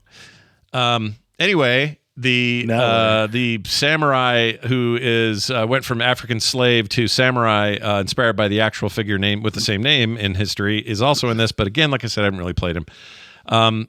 Here's my quick breakdown of everything I've seen so far. I think that the environments and graphics in this game are breathtaking and a huge jump from the last game, although Mirage deserves a break on that because really that was set in a city for the most part and was barely anywhere outside of Baghdad, so it's not as easy to compare them because we're talking about the lush, beautiful countryside of the Isle of Japan, and it's hard to compare that to, the inner ancient city of Baghdad. Anyway, beautiful, beautiful stuff. Makes sense, right? We're further along in the generation. Of course, it should be. I think that helps really suck me into the setting. I think the characters look great. In fact, they look so good at times. They're so emotive at times and so well animated sometimes, especially the main girl and her dad. We're looking at them right now on screen if you're watching this, that when they're less than that good, it really sticks out because you're like, oh shit, it's not perfect suddenly. And up to this point, I was really buying her emotion. Right now, she just looks like she's farting or something. And so it's just that whole, faces in video games. We're still sort of in Uncanny Valley territory, but there's some real strides here, I think, for an Ubisoft Assassin's Creed game. I make that qualification for a reason, which I'll get back to in a minute. I think John's going to get back to it in a lot of minutes. Anyway, it's I find the emotions and the emotive stuff more cinematic than ever. Like I said, it really only stands out when it's bad, partly because I'm comparing it to the better parts of it, which are really pretty. I think that this marks possibly the best, having played all of these, the best stealth and takedowns have felt in a very long time to me. Maybe as good as they've ever been. And I think that's largely due to the theme. She's kind of a ninja, little shinobi ninja running around, doing ninja stuff. Great for taking dudes down in the dark, stabbing them through doors, the stuff you do when you're a ninja. So I think that helps. It feels so good. But I just think the combat overhaul and how the stealth and takedowns and assassination mechanics work just feel better than they've felt in a long time. I really like how they feel. So thematically that matches. I just also think mechanically they're just better at their job at this for some reason. Some people are complaining the story stuff is slower. I will agree with them, but I also feel like it works for the setting. I also felt this way, or do feel this way, about Ghost of Tsushima.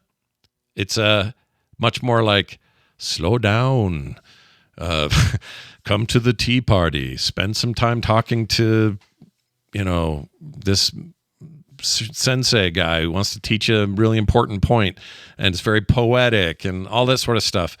That a lot of that is in this story, and so those moments feel appropriate for the game. I understand if people want nonstop combat, that some of that's going to maybe bug them a little bit. It doesn't bother me because, again, the setting I think supports it, and it feels right with what they're doing there. We just saw her do it, but she has a new grappling hook that you get immediately, and I freaking love that thing. It saves your ass all sorts of times when you're trying to get out of a tight situation. What else do I want to say about it? There's this tea ceremony section of the game that is just part of the main quest that is long and very bow correctly and pour the tea just right and turn your cup the way you're supposed to and all this sort of stuff. It felt long, but again, appropriate. And the payoff I thought was really good for what I had to go do next. I don't want to give any of that away because I think it's a really cool part of her story. So I'll let you discover that on your own out there if you're playing the game. The gear fountain is turned way down compared to what it's been in the past. You still get cool gear, and they are definitely cool upgrades coming your way, different weapon types. Lots of reasons to swap them out, color-coded stuff for bigger jobs, that kind of thing. But you're not getting them constantly the way that they were in Origins, and in particular, Odyssey was just dumping gear on you every 5 seconds. It's a gear nightmare. Too much, to the point where you're like, well, I don't even want to bother looking. I'm just going to burn all this stuff later, and I'll just run around who I am right now. She gets her gear at a much slower rate. It just feels smarter, feels better with the pace of the game. Some people may not like that, but I wanted to bring that up. Taking down, discovering a Shinto temple or something and taking down all the bad guys, finding all the treasures, the secrets, and basically marking it off your map. A hallmark of this series has never felt better to me than it does here. Again, the setting is helping a lot with that. There's a ton of trees all the time, everywhere. You're not in big open spaces. Lots of places to hide and sneak. Darkness acts as a great stealth technique, where in previous games it didn't really matter if you were in the dark. They'd still sort of see you. So they're taking better advantage of that. You can cut down bamboo and other bush type stuff anytime. So if you need to clear an area out and kind of squat there and do stuff, you can do it. I don't know why you would, but you can. So more destructible environments is nice too. I like that. The scouting features are interesting. So when you're on the main map, instead of your bird doing a lot of your work, there's no bird in this one for the first time since Origin. I guess Origin's added the bird. But the bird, yeah, it was Origins. Yeah, and the bird, hasn't been in the sky since then with every iteration going, oh, there's all the shit you got to do, and let's mark all your stuff and help you find the treasures and all that. It's a cool mechanic. I don't mind it. But I don't miss it here because they've given you better tools just as a person. So basically you hold down a trigger and it's kind of like you're squinting. It's like you're going, oh yeah, I can totally see there's some shit over there I need to go do or whatever. And there's also kind of an infrared mode with one of the sticks that will just turn all the bodies in the area red, so you kind of know where all your bad guys are, temporarily anyway. Later on, I think some of that stuff you can make more permanent with your upgrades. Little touches like your horse, when you call it, doesn't just run up next to you and then you get on it and ride. It runs up and picks you up. Like, it assumes you want to get on the horse. If you whistle for your horse, it thinks you want to ride your horse. And guess what? You do. You always do. There's never a time you don't. So I like that they just said, yeah, we're just going to put you on the horse. We're not going to bother with an extra step. It's a small thing, but it's something I noticed. Same thing goes for when you're up at an area that reveals, like a tower, and you're revealing a whole area and creating a new fast travel point. You sitting up there initiates that. You don't have to hit another button. Again, small thing, but less clicks, keeps me in the game. It's a little more immersive. Let's see what else. The scouting features. You recruit scouts, and throughout the world, there's often people being repressed or just need your help. Reminds me of GTA a little bit, or even the first Red Dead, where you're always kind of, help me, and you'd go help somebody do something. When you do that, you unlock the ability for that person you saved to become a scout for you, or they can give you a rumor about something cool, like there's some big treasure somewhere, there's a temple near here. Yeah, I definitely think there's a. Sorry, I gotta talk about this one. No, go ahead. I've been holding back to a degree. No, interject. Waiting my turn, but this one's one of the weirder things.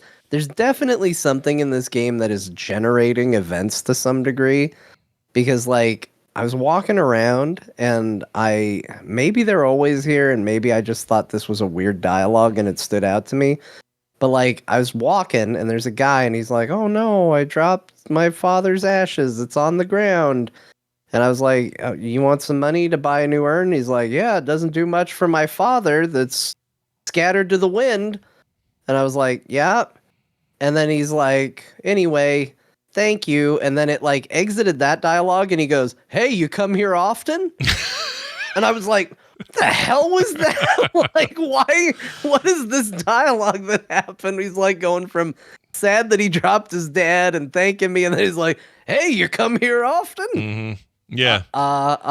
And I think I was a victim of some event generation NPC dialogue business. I think there is some of that. A little jarring and like, whoa, what are we doing? There is some double use cases where one of those little areas is meant for you to do. Sometimes they're a quest guy, you just don't know it yet, and so their dialogue.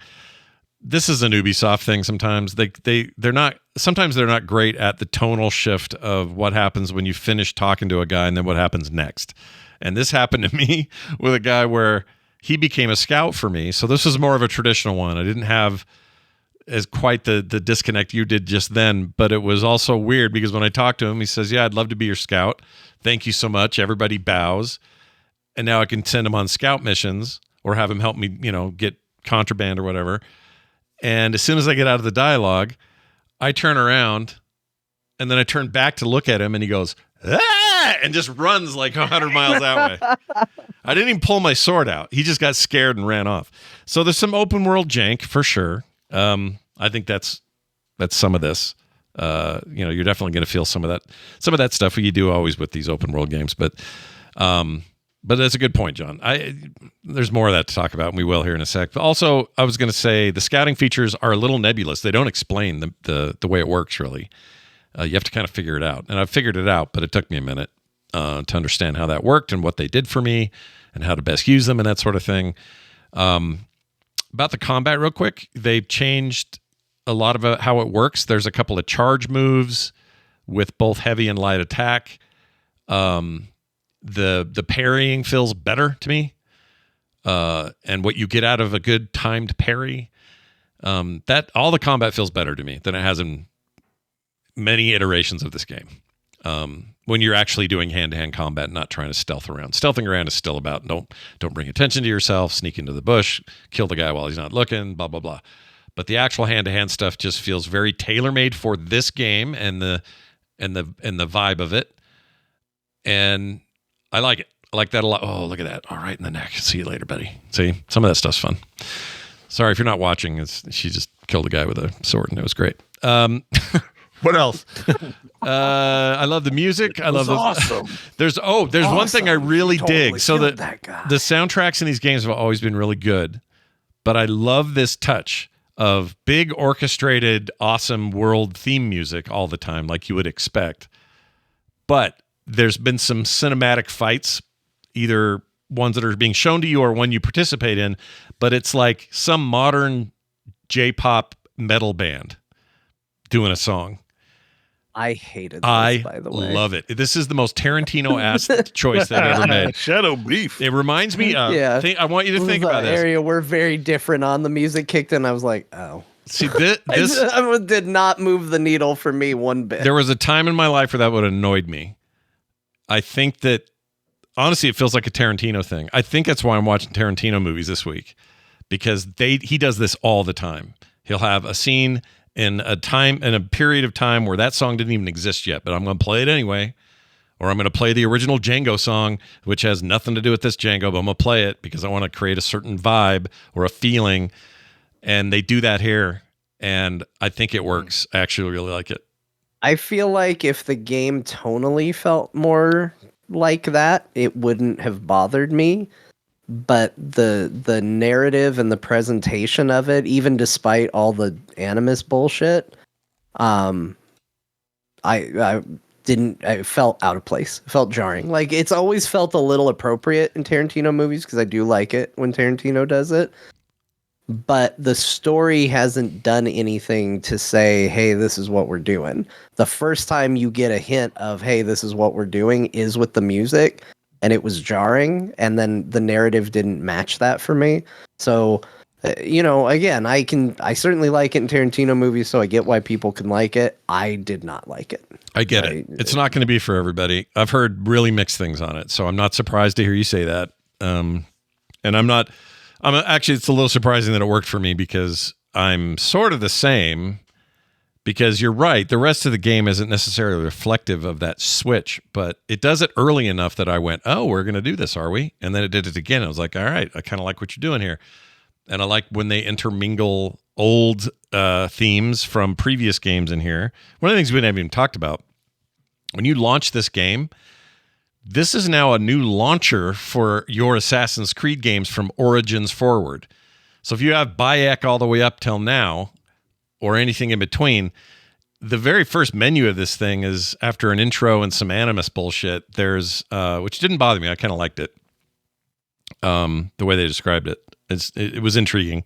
But then you get this menu, and the menu is just flipping through the timelines, and like you flip through, oh, there's Bayek, flip it again. There's Cassandra, flip it again. There's whatever the, what's Viking guy's name was. I don't remember. Or girl. Like all these different people from just Origins forward. Ivor. That basically. Yeah, that was it, right? That was it. Yeah. Was it Ivor? Ivor. Mm-hmm. Yeah. Like Igor, but with a V. Anyway, you can launch him right there and go into those games if you have them installed. So it's actually funny. That is the first and probably the reason why. Again, I'll talk about my full experiences in a minute, but what you're describing is why I started this game not happy.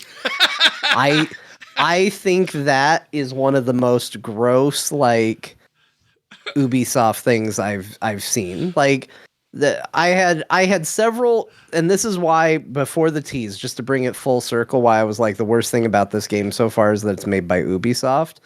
So here was problem number one. I tried to launch the game, and it pulled up the Ubisoft launcher, which for some reason, I had to click approve them to do Ubisoft shit to my computer 37 times before it actually properly installed. You know when your stupid Windows does the, are you sure you want to let Ubisoft touch your PC? Yeah. Are you sure? Yeah. I had to do that so many times. Usually it's just one time, and then it does what it needs to do.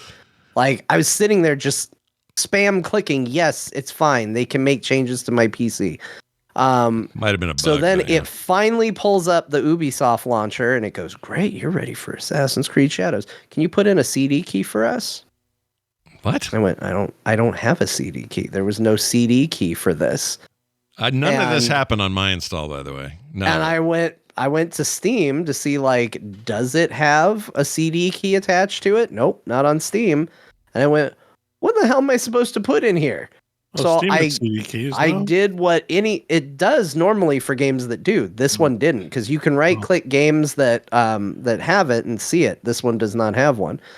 So I typed it and I was like, hey, is anybody else having this? And Google, and I immediately saw somebody saying, like, yeah, it asked, just exit it and close all your launchers and then relaunch and it'll be fine. Sure enough, it did. And I went, oh, thanks, Ubisoft launcher. What a wonderful experience you're giving me for your stupid video game. Yeah, that's unfortunate. I didn't have this at all. Bad Ubisoft experience, one. Yeah. Then I get into the game and I see that and I was like, oh yeah, look, it's giving you like a timeline. And then I noticed when I selected the other characters, it had launch. And I was like, well, maybe it gives like, some background on the story or, something. There was a part of me that thought maybe this is a launcher, but I was like, well, most of these games I don't even own. None of them are installed right now. But let me go to Mirage, which is one I don't own and have not played. I want you to buy let's it. Let's just see what happens. Yeah. And it immediately goes launching and it looks very cool. And then it pops up the Ubisoft store and is like, give us $60. Yeah. They want you to buy them. Yeah. I was like, ugh. This is the first front-facing experience to your new video game you want people to have, is this weird storefront that's like in-game. Like, again, it's not like I'm in their browser or anything. I'm in the game. The game has launched and all of that. Well, to their credit, it defaults to Shadows where they expect you to start. It does, but why wouldn't you? You're given an option to explore and check something out, and it's a glorified storefront. And I think that's...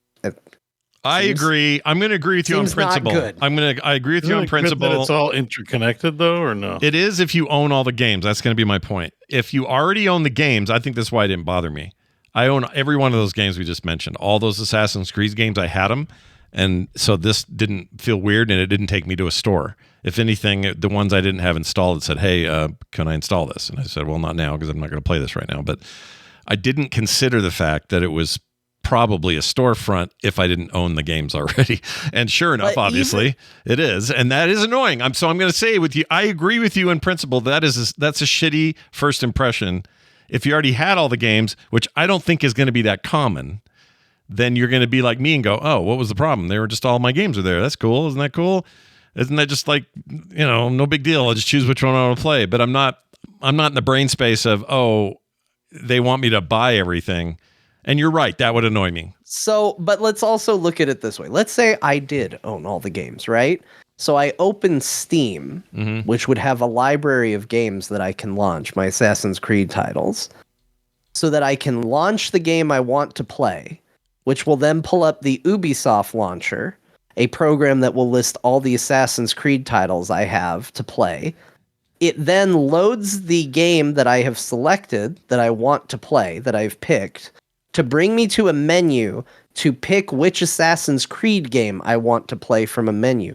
It's triple redundant for no other reason than to be an unnecessary storefront. It's interesting. They give you these extra steps. Yeah, it is.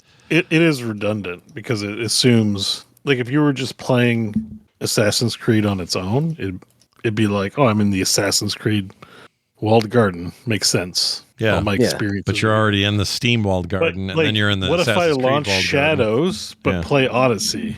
Right. I was Steam. Yeah, like why would you do that? It's really weird now that you say all this. It is. I'm not going to say that I still think it's odd just on its own that suddenly this thing is here, but it didn't hit me that way because I had all the games, so it was like not a big deal. I just like, oh well, it wants me to play these other games, these other timelines. Like my brain was in the what's the years on these, and I'm flipping through it, not even thinking about they're just trying to sell me games because I already owned them. So I totally get it, dude. I totally get it. I think it's going to depend on who's coming to it. It's still stupid though. They didn't need it. I don't think anybody's going to be going, thank the Lord that we have. There's a couple of things that are good. I want to give them one piece of credit. The old way of using Uplay, which is now Ubisoft Connect or whatever the hell they call it, or Ubi Connect or whatever, used to be way more steps, way bigger pain in the ass. I can't speak to your weird bug of getting the approval OK button 50 times. I didn't have that, but their old way was way more cumbersome. You had to install the entire app, the Uplay app, on your hard drive.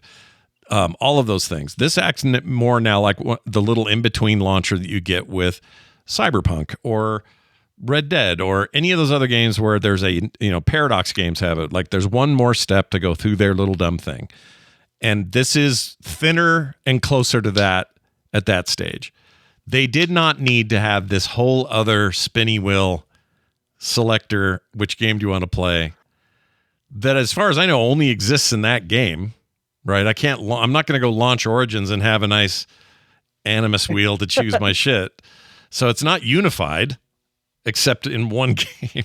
It's very weird. I can't argue that. It's weird. Yeah, it's overkill. It's weird. It's bad design or something. Like, actually, like on a certain level, I appreciate and like it, but it's ultimately bloatware. So yeah, you're right. I can't argue with that. I think that's true. And at this stage, because I'm only playing Shadows and want to get right in, I'd really rather be able to skip that at the moment. And it won't let me. I have to still choose Shadows from this list. It's not terrible, but it's there. You probably didn't click the game you actually wanted to play. Yeah. Yeah, it's a main menu with a storefront is exactly, Tondagosa in the chat is right. That is what it is. It's just presented in a way that feels like you're going through two different hoops for what we used to only have to go through one.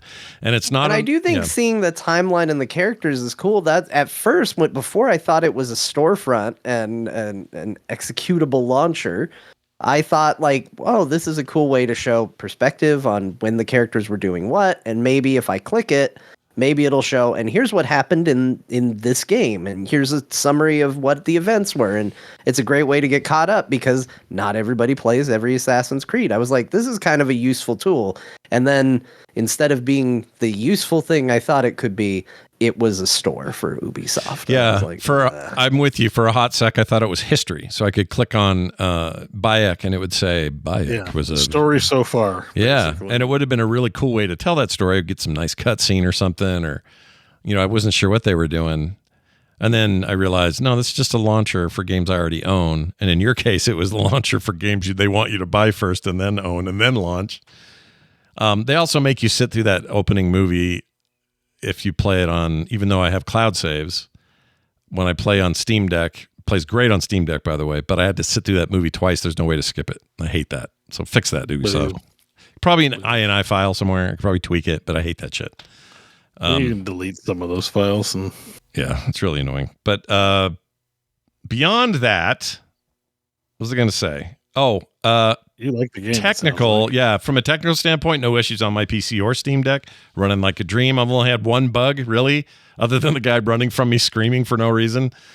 A girl with a sword really freaked him out. I don't know what that was about, but for me, it was this guy I had to assassinate while he slept. And normally it's just, yeah, and he dies and kind of wiggles and then flops dead, and then you're done and you loot him.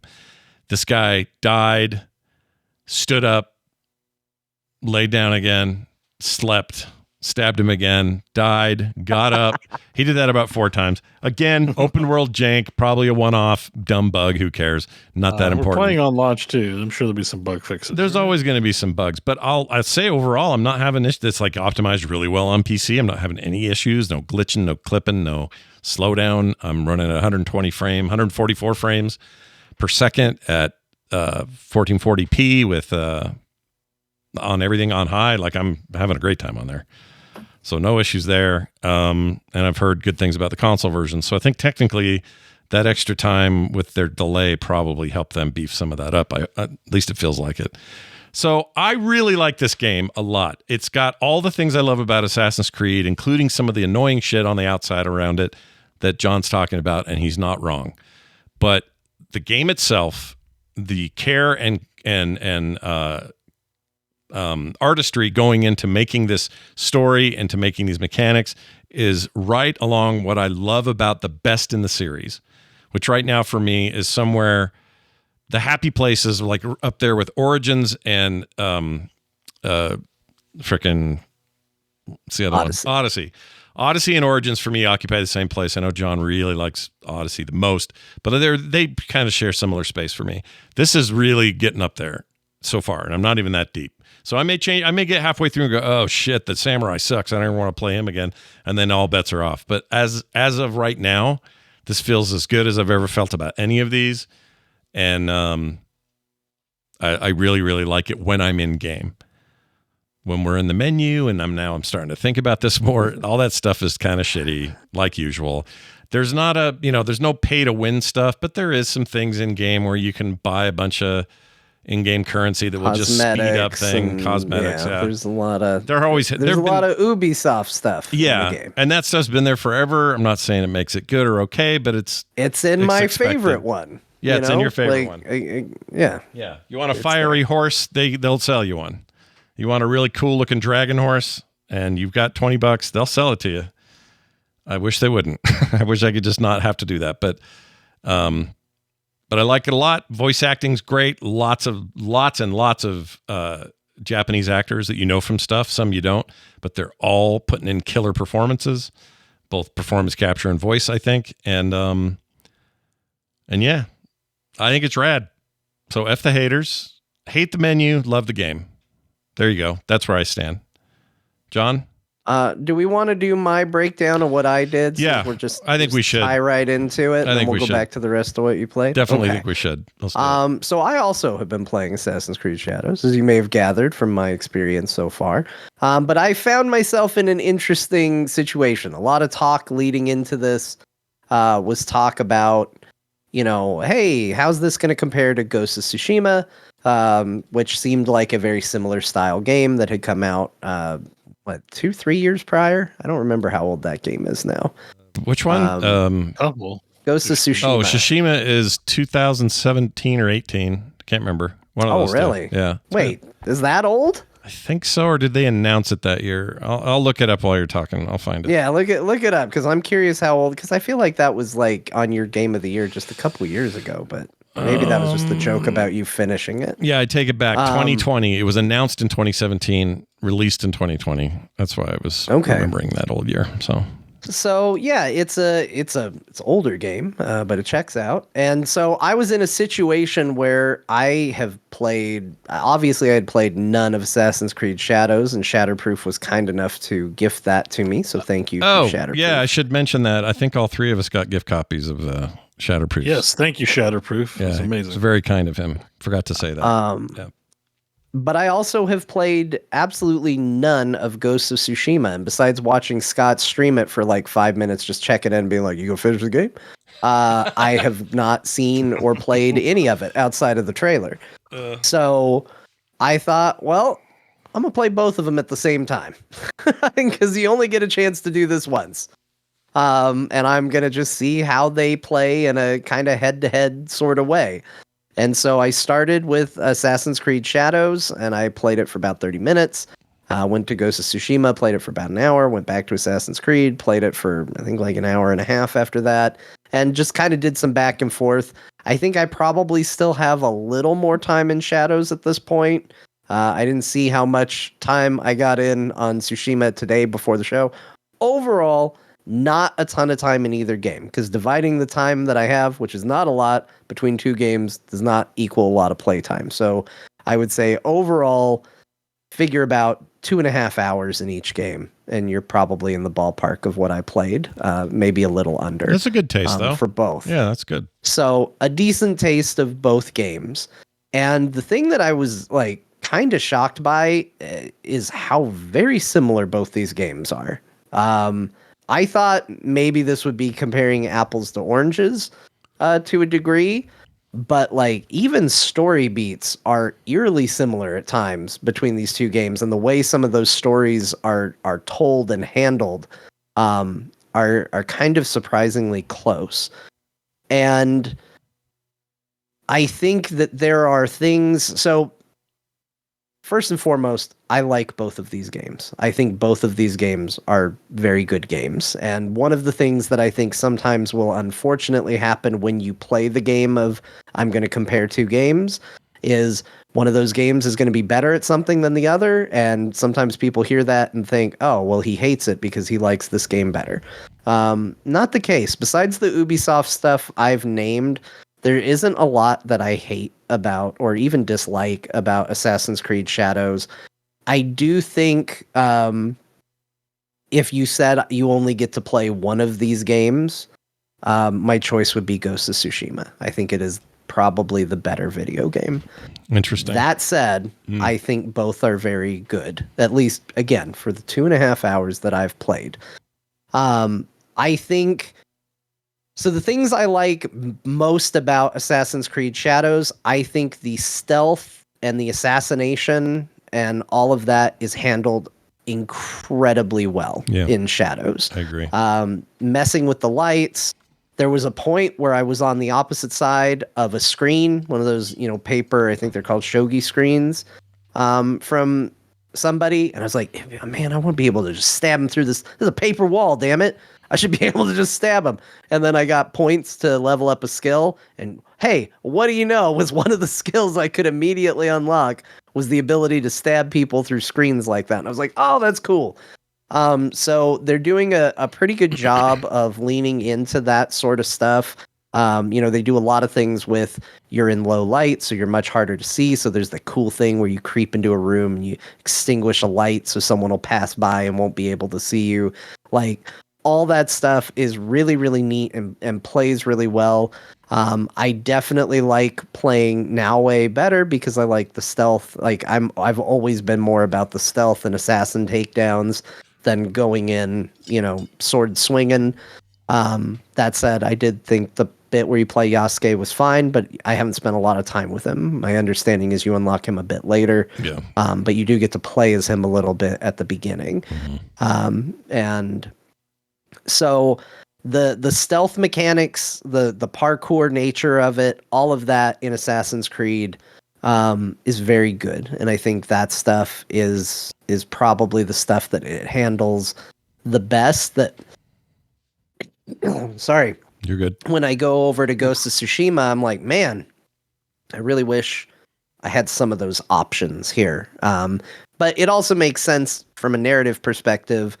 Ghost of Tsushima tells a story that's very much about, like, there's a part where they're like, hey, you need to go sneak up on that guy and kill him. And the guy's like, no, I fight with honor. I don't go fight like a thief.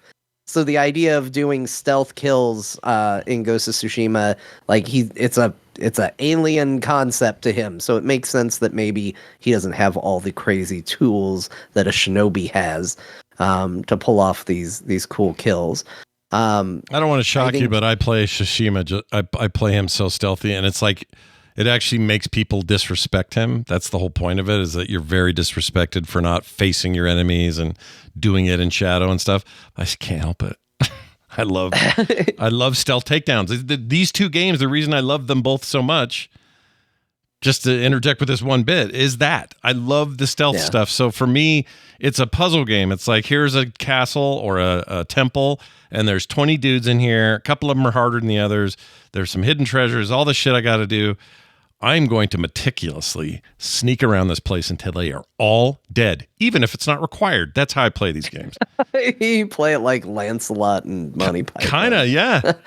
Just go back for him. I get you too. I think that's why this new one, Why Shadows, is working so well for me, because it is still that game in a lot of ways, and it really serves that. So anyway, not to interrupt, continue where you're at if you can. No, I think it brings up a good point, because that's typically how I play the games too. But one thing Tsushima like really leans into that I enjoyed is that, like, when you see a group of enemies, like, sure, you can crouch, go in the bushes and sneak up and stab them, but Ghost of Tsushima literally gives you a button that's like, hey, I'm here now.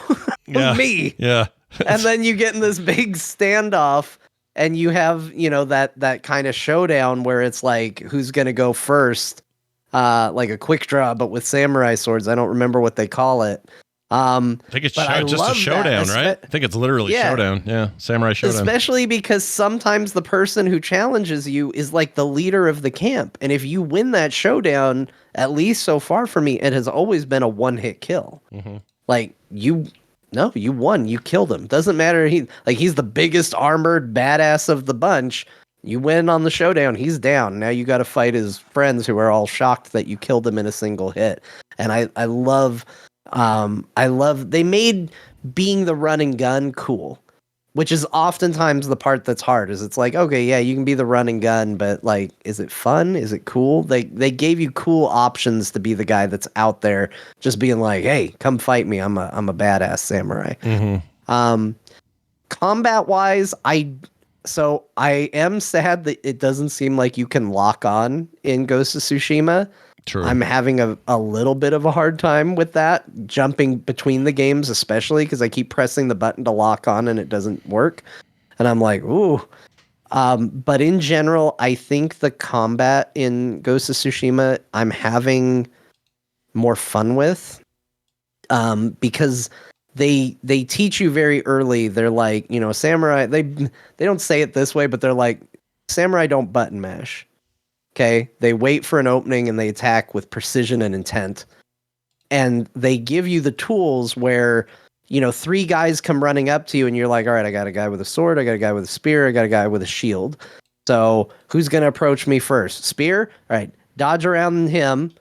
Because he's gonna do thrusts. Those aren't blockable, so I'm gonna dodge when he attacks and then attack him. And then sword guy, we're gonna block and parry. And then shield guy, we're gonna strong hit to break. And it kind of gets into this like methodical, rhythmic puzzle of like a showdown again. Like, it's kind of slow and deliberate and not very button mashy. And Shadows does a good job of kind of falling in this camp too. I think the combat is good. But it feels a little more mashy than Tsushima, and that's why, again, I think it's a little more fun for me playing it in the other one. Yeah. To me, the biggest rift between the two is probably story. I think Assassin's Creed Shadows story so far is okay and not told very well. And the reason I say that is they tell, again, very similar story beats, but it's confusing to me the way they structured that game. So they give you a little taste of Yasuke and his story, and that part was pretty good. And then it gives you Naoe, and you're playing her, and they go through this whole segment where you literally do the Assassin's Creed, go into a castle or a territory, do your stealth kills, and you've played as Yasuke, so you've done fighting. You play as her, you do fighting, you do stealth, you do a whole segment, and then the game goes, all right, let's do a flashback tutorial on how to do all the things you've been doing. And I was like, well, what the hell are we doing this for? It's not modern times, so it's not progressing the story at all. And it's a tutorial for stuff I've been doing in the game. Like, it's paced really weird. And it's funny because Tsushima does a very similar thing, but they do it the reverse. They throw you into the world, and every time a skill becomes relevant, it goes to a flashback of him learning that skill. And what I found is, in one game where he loses a relative in Tsushima, I cared. I was like, I know what this person means to him. I've seen all this stuff. I'm invested like he is in his journey and what he does. In Shadows, they give you all that backstory after the character died. And I was like, so he dies, and I was like, okay, she seems sad. She's crying. The crying looks pretty good. And then they go, now let's take you back in time and show you why she cares about this guy. I was like, this is the wrong order to do things from a narrative perspective. That's interesting because I liked some of that stuff. I don't even like flashback movies very much. Like when they say 10 weeks ago, I usually hate that. I'm just like, okay, just tell me this now. Like, do it in the order it happened in. But I actually like the way they did it here. So this may just be a simple aesthetic issue, but I liked her seeing her dad with that flute, then being reminded of the flute later because of the kid. Have you gotten all that with the kid? Yeah. Okay. Yeah. I hated it. It's structured so poorly. It's just like, here, play the game. Because we know we got to get them in with some action. So you play the game, you get excited to play the game, and they're like, okay, now you've played the game. Okay, let's roll back. Let's play a tutorial.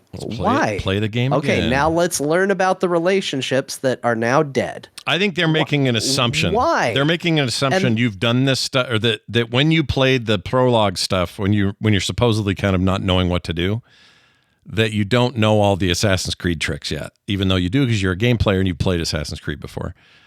They should make some of that stuff not work, or else what's the point of having two tutorials? I agree.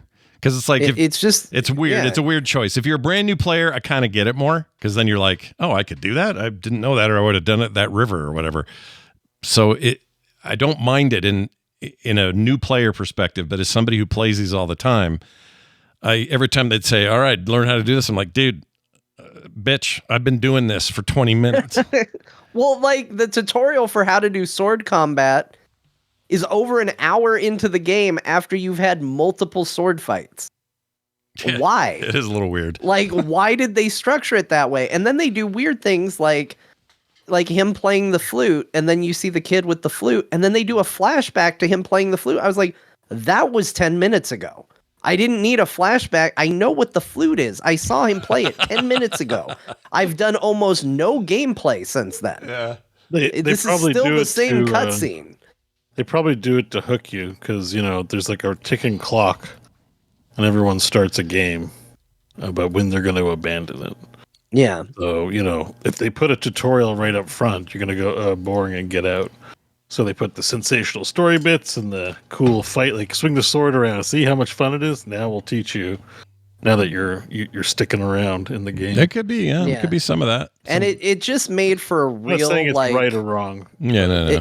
For me, it made for a real lull. Like the stuff with the kid, and he's like, I'm going to show you how to paint. And I'm like, Jesus, I was just playing the game I wanted to play. and you've pulled me out to give me a flashback about a flute, to show me train with a wooden sword so I can go fight poachers poorly, so I can learn how to sneak even though I just got an achievement for stealth killing 5 people in a row. It just felt backwards. And I didn't love that. But again, all this sounds like I'm harshing on the game. Overall, I think the game's good. And I like both of these games. But I just think one is doing more for me narratively. Like, I felt worse for the person whose uncle got kidnapped. Not even killed, kidnapped. I felt more for him than I did the girl whose father got killed. Yeah. I was like, because of the way the narrative was presented. If I was playing these at the same time, I think I'm probably similar experience. I think on its own, just, having not seen that story for a while, I think this one's effective in Assassin's Creed terms. So that's all that's really my big takeaway is comparing the two is I think fair. They're set in ancient Japan. They deal with a lot of the same cultural issues. One is with the backdrop of this is all from a modern perspective of replaying history. And this one is Tsushima is, you're just doing a historical game. So there's some differences, but they deal in some of the same cards. I just think on its own as an Assassin's Creed game, this is in their good wheelhouse of Assassin's Creed. Like this is them doing a really good job of bringing it back to what people like and adding some new things without ruining what people already like. Like, from that perspective, I feel like they've got a bit of a triumph on their hands.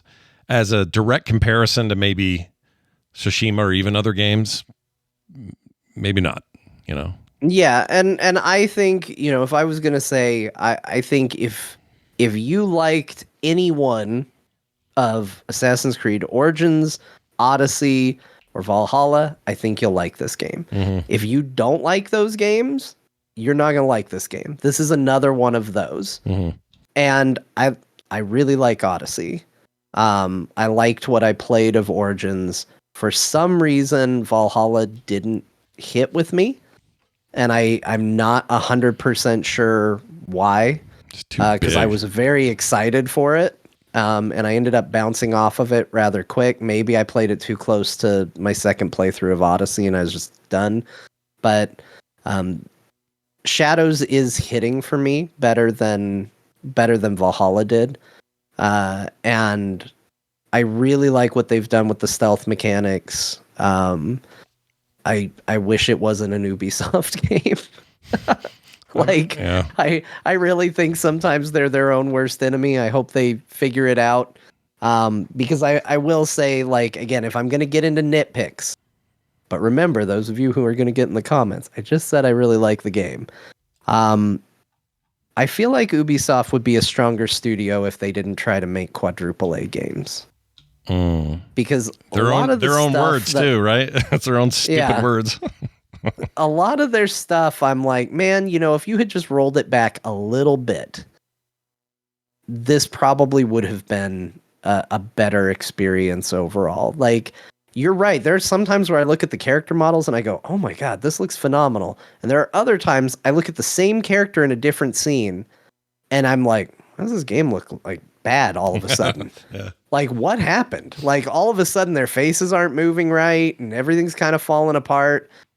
And the world and the environment looks majestic. But both games start in this big bombastic kind of way. And I started with Shadows, and there was a part of me where I was like, am I too jaded of a gamer? Because I'm running through and the villages are burning and all this stuff is coming and people are running in, and I went, I can recognize spectacle is happening and it's having zero effect on me. Like, there's not a piece of me that's going, whoa. Nothing turned me into the macho man. But I was like, I'm broken as a human being because this should look cool. The graphics are good. It's running really well. Again, another thing you said, but I'll agree with it. Runs very, very well. And it all looks fine, but for some reason this isn't landing. And then I played Tsushima and it starts again with spectacle and I was like, whoa. And I was like, what are these two games doing differently? Why is one game getting the whoa and the other game's not? And I to this day, one day later. I can't tell you why. I don't know what the difference is on how they're accomplishing it. Although Assassin's Creed did get it after she leaves the mountaintop and the world opens up. It's a beautiful world they've created. It really is. Sometimes the characters are a little but the world looks amazing. Yeah, the world looks great. Fantastic job. And when the characters look great, they are astounding. When they suddenly don't, for whatever reason, because they're in an awkward thing, it's really jarring. It's like, oh shit. Like it's kind of my biggest beef. This is a weird thing to say because I don't disagree with anything you say. My biggest beef with Tsushima, and the reason I think I haven't finished it, I get really tired when I play it. And I think that game is a way of making me sleepy. And it's not boring. It's not that what I'm doing is lame or that it's like too much dialogue. It's none of that. It's something about that game's good at the Zen thing. Is it the constant wind? Maybe it zens me out. It really chills me out. The wind is very settling to me. I'm like, ooh. It's very weird. So I can't explain it, can't put my finger on it, but I don't fundamentally disagree with anything you're saying. I guess I would say this to fans of Assassin's Creed. If you were hoping that they were kind of back with a great Assassin's Creed game with all the problems that may include, good news. I think they've done it. And I think they've done a lot. This comparison is bullshit until you include Yakuza Ishin. Oh, is that what I should do? Is that a good game? I mean, if you're gonna be like, all right, Japanese samurai game comparisons, you've left out Ishin, which that's fair. That's fair. Maybe I should. I don't think I own it. I don't have it either. I don't own it either. But that's always one where I'm like, well, shit, I own them all now, and eventually I'll play them all. I should probably toss Ishin in there. I was curious about the original version of it came out after, I believe, them dunking Ghost on of Tsushima. Ubisoft. Yeah. So yeah. So it did. I didn't realize. I don't know where this is in the timeline as far as releases go. It's not in the timeline. It's like a one-off. Like even Pirate Yakuza isn't because it takes place in the timeline. Basically, this is a period piece, but they're just using all the characters from the Yakuza franchise to play the roles of the characters. That's corny as hell. So they have different names, so it's almost like they're actors, but they're not actors. They're just using their faces and likenesses, and I think it's even the same voice actors and everything. Yeah, just to make a period Japanese game. Yeah, but, yeah. That's so funny to me. So, I will. So while I agree with John, this came out before our core love for Yakuza really hit its peak, but very shortly before. These guys are dopier looking than the other games, but I'm in. I think that looks like fun. I assume you're doing samurai shit in that game. Lots of swords and but don't you play Ghost of Tsushima and Assassin's Creed Shadows and feel sad that there's no Kiryu in it? You know what I mean? I do. Actually, that's fair. That's 100% fair. I like that a lot. Someone in the chat says John likes them both, but likes Tsushima better. It's a 5-year-older game. That's an Ubisoft burn. I'm sorry to say this, but 5 years old. Well, 5 years old is nothing in the games business anymore. It really isn't. Like it used to be. 1990 to 1995 was a massive change in the games business. 2000 to 2005 is not that anymore. So I don't know if that's a fair way of putting it. I think this is what I will say. I think you already know if you're going to like Assassin's Creed Shadows. Also, they were working on this game 5 years ago. So it's all because the time thing doesn't matter. But yes, go ahead. I don't think this game has evolved. It's evolved systems of Assassin's Creed, but this isn't like going from the old Assassin's Creed games to Origins. This isn't a reinvention of the series. Origins. You already know if you like this type of game. If it's a type of game that they've made 4 of them now. Did you like any of those other 4? Were you interested in those other 4? If the answer is yes, you'll probably like Shadows. If the answer is no, then no, stay away. This is another one of those games. Co-signed. That is exactly how I think that's exactly it. If you like these, you're going to love it. And if you don't, honestly, if you don't, you're not going to find anything new here. You're not going to, you might like this setting and that's enough to bring you in. Because a lot of people really like this setting, and I do as well. But I don't think that's enough. I think if you like Assassin's Creed, you're going to love this game. Yeah, the setting can certainly help with a game, but like I was maybe one of the most excited because of the setting and who you were playing as for Valhalla, and I was disappointed in it. So Yeah. I don't know. And Odyssey, I didn't think I was gonna love, but turns out maybe I just really like Greek mythology a whole lot. Odyssey's awesome. And didn't know it. I love Odyssey. Odyssey so is still kind of got the edge on everything. I still think Origins, but my bias is showing. Origins is like, hey, Scott, you want to do an ancient Egyptian thing? Shit, yes. Like, it's so much of it. It's so much of the score for me. But I love it. I also think Bayek's awesome and underappreciated as a character. All right. Well, there's that. Let's move on. Hey, what else did you play, Scott? Hey, guys, I played more of that Star of Providence. I don't have much new to say this week. Beau and I talked about it last week. Oh, yeah, Star of Providence. When I wasn't playing super serious Japanese feudal Japan stuff, I was playing this weird 2017, forgot it was in my library, freaking roguelike that I cannot seem to get enough of. I really like this game a lot, and I've been playing it like crazy. You unlock a ton of stuff in it. It's never the same. It's just perfect for quick play.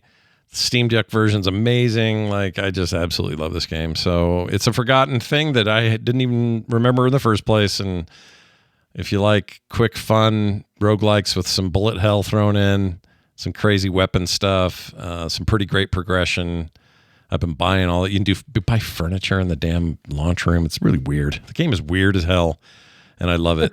So more Star of Providence available now, and I think Steam's sale. Let's see, the spring sale's over, or is it? Anyway, let's see. Yeah, it's done. Yeah, they've been cycling some sales though. Yeah, this one may come back. I think I picked it up back when I originally got it for like $7 or $8. It's currently $15, but I think it's worth it at that. It's very, very fun. Little game if you're into the kind of retro vibe of it. And I also played and beat a game, guys. I beat another video game. Oh shit! You beat a video game. Oh shit! Yes. Does that make two? That made for this year. Does that make two? That makes two for this year. Yeah, because the two I beat are this and the one John laughed at you. Let the record show. Yeah, and John when you said you beat two games. John was like, "Ha, amateur." John and I beat the same game. He's going to talk about it later, but I also beat that one with the whole. I did beat the same game. But in a similar way, this is a small game. It's $5. And it's beat it in 48 minutes. 48 minutes. God. It's $5. It's called Spilled. And what intrigued me about this is I was following these. I follow a lot of indie developers on Blue Sky. And this girl, I forgot where she's from, Germany or something, made her own game, and it's called Spilled. And hey, guys, guess what? You drive around a big tanker ship and you clean up oil spills in otherwise pristine nature because man hath screwed up things and left oil everywhere. So, oh, man, I know, right? Man. So it's got a little bit of a message, a little environmental message, but the core game of it is roll your ship around and clean up these oil spills. And as you do, you earn money, and as you earn money, you pay for upgrades, like how fast your ship can go, how big your front little troller thing is, how big of a container you can have to put as much oil in it, and all of that. And as you go, the water slowly, almost imperceptibly, changes and gets cleaner. And before you know it, little fish are in there, and then you see turtles under the water. It's just like 3D, but not. I don't know how to explain it. It's like PlayStation 3D. I guess. I gotta say, there's a part of me that wants to give you a hard time and say, like, Scott went searching for the fastest, easiest to beat game, so people stop making fun of him. Yeah. But there is something extremely charming about the look of this. Yeah. There's something very simple about the gameplay loop. It's basically the mini game from Final Fantasy Rebirth where you suck up Mako with a vacuum. Yeah. It's a mini game. It's one of those mini games. I kind of like the look of this. This kind of seems okay to me. And look, you just got a goose or a swan named Evelyn, so you saved an animal from certain death in this horrible environment. And then when it's all cleaned up, a new area opens. You get new skills and abilities. You get a giant magnet off the back of your boat that goes down and sucks up oil barrels. You get a squirter thing that lets you clean off the sides of mountains. A few other things. The more you upgrade your stuff, obviously, the better you get at what you're doing. And about 48 minutes later, if you play normally you will beat this game and they'll roll credits. It doesn't overstay its welcome. It felt perfect for the length, and it was absolutely worth $5. I really enjoyed this. I thought it was great. It's a sweet little fun, cute game by one dev. I think she did a killer job, and I like supporting indie devs anyway. And if you're looking for a nice chill experience, let's see, here's where you buy your upgrade. So you hit A, boop, now you got a faster propeller. Anyway, and every section you go to, you don't have to come all the way back to here to turn stuff in or to buy the upgrades. Every area has a version of the upgrades and the turn in. So you're constantly, you're the progression all the way through. It's not terribly challenging. There's nothing about this where you're like, I got to beat my last time or whatever. There's a kind of catch 'em all kind of thing going on with the animals. So there's definitely that if you want to do that. But for the most part, this is just a chill thing where you're trying to clean the place, make the place better than you found it, and be done in an hour. And I enjoyed it. So I beat a game, guys. Took me an hour. You did it. You did it. All on my Steam Deck, all in bed, all last night. Pretty soon you're going to beat Ghost of Tsushima. It's coming. I know. You can feel it. You've actually... Hey, do we want to take bets on if I beat Ghost of Tsushima before Scott? Do you want... Can we have a side bet that I'm going to end up buying the Steam version because you've convinced me to play it again? Maybe it's the director's cut, Scott. That means it's probably longer. I know. And I just read that the Steam Deck... I thought the Steam Deck version being unsupported meant that it was going to be a no-go because I like to go back and forth. And it says in the notes it's because the multiplayer doesn't work in there. I don't care.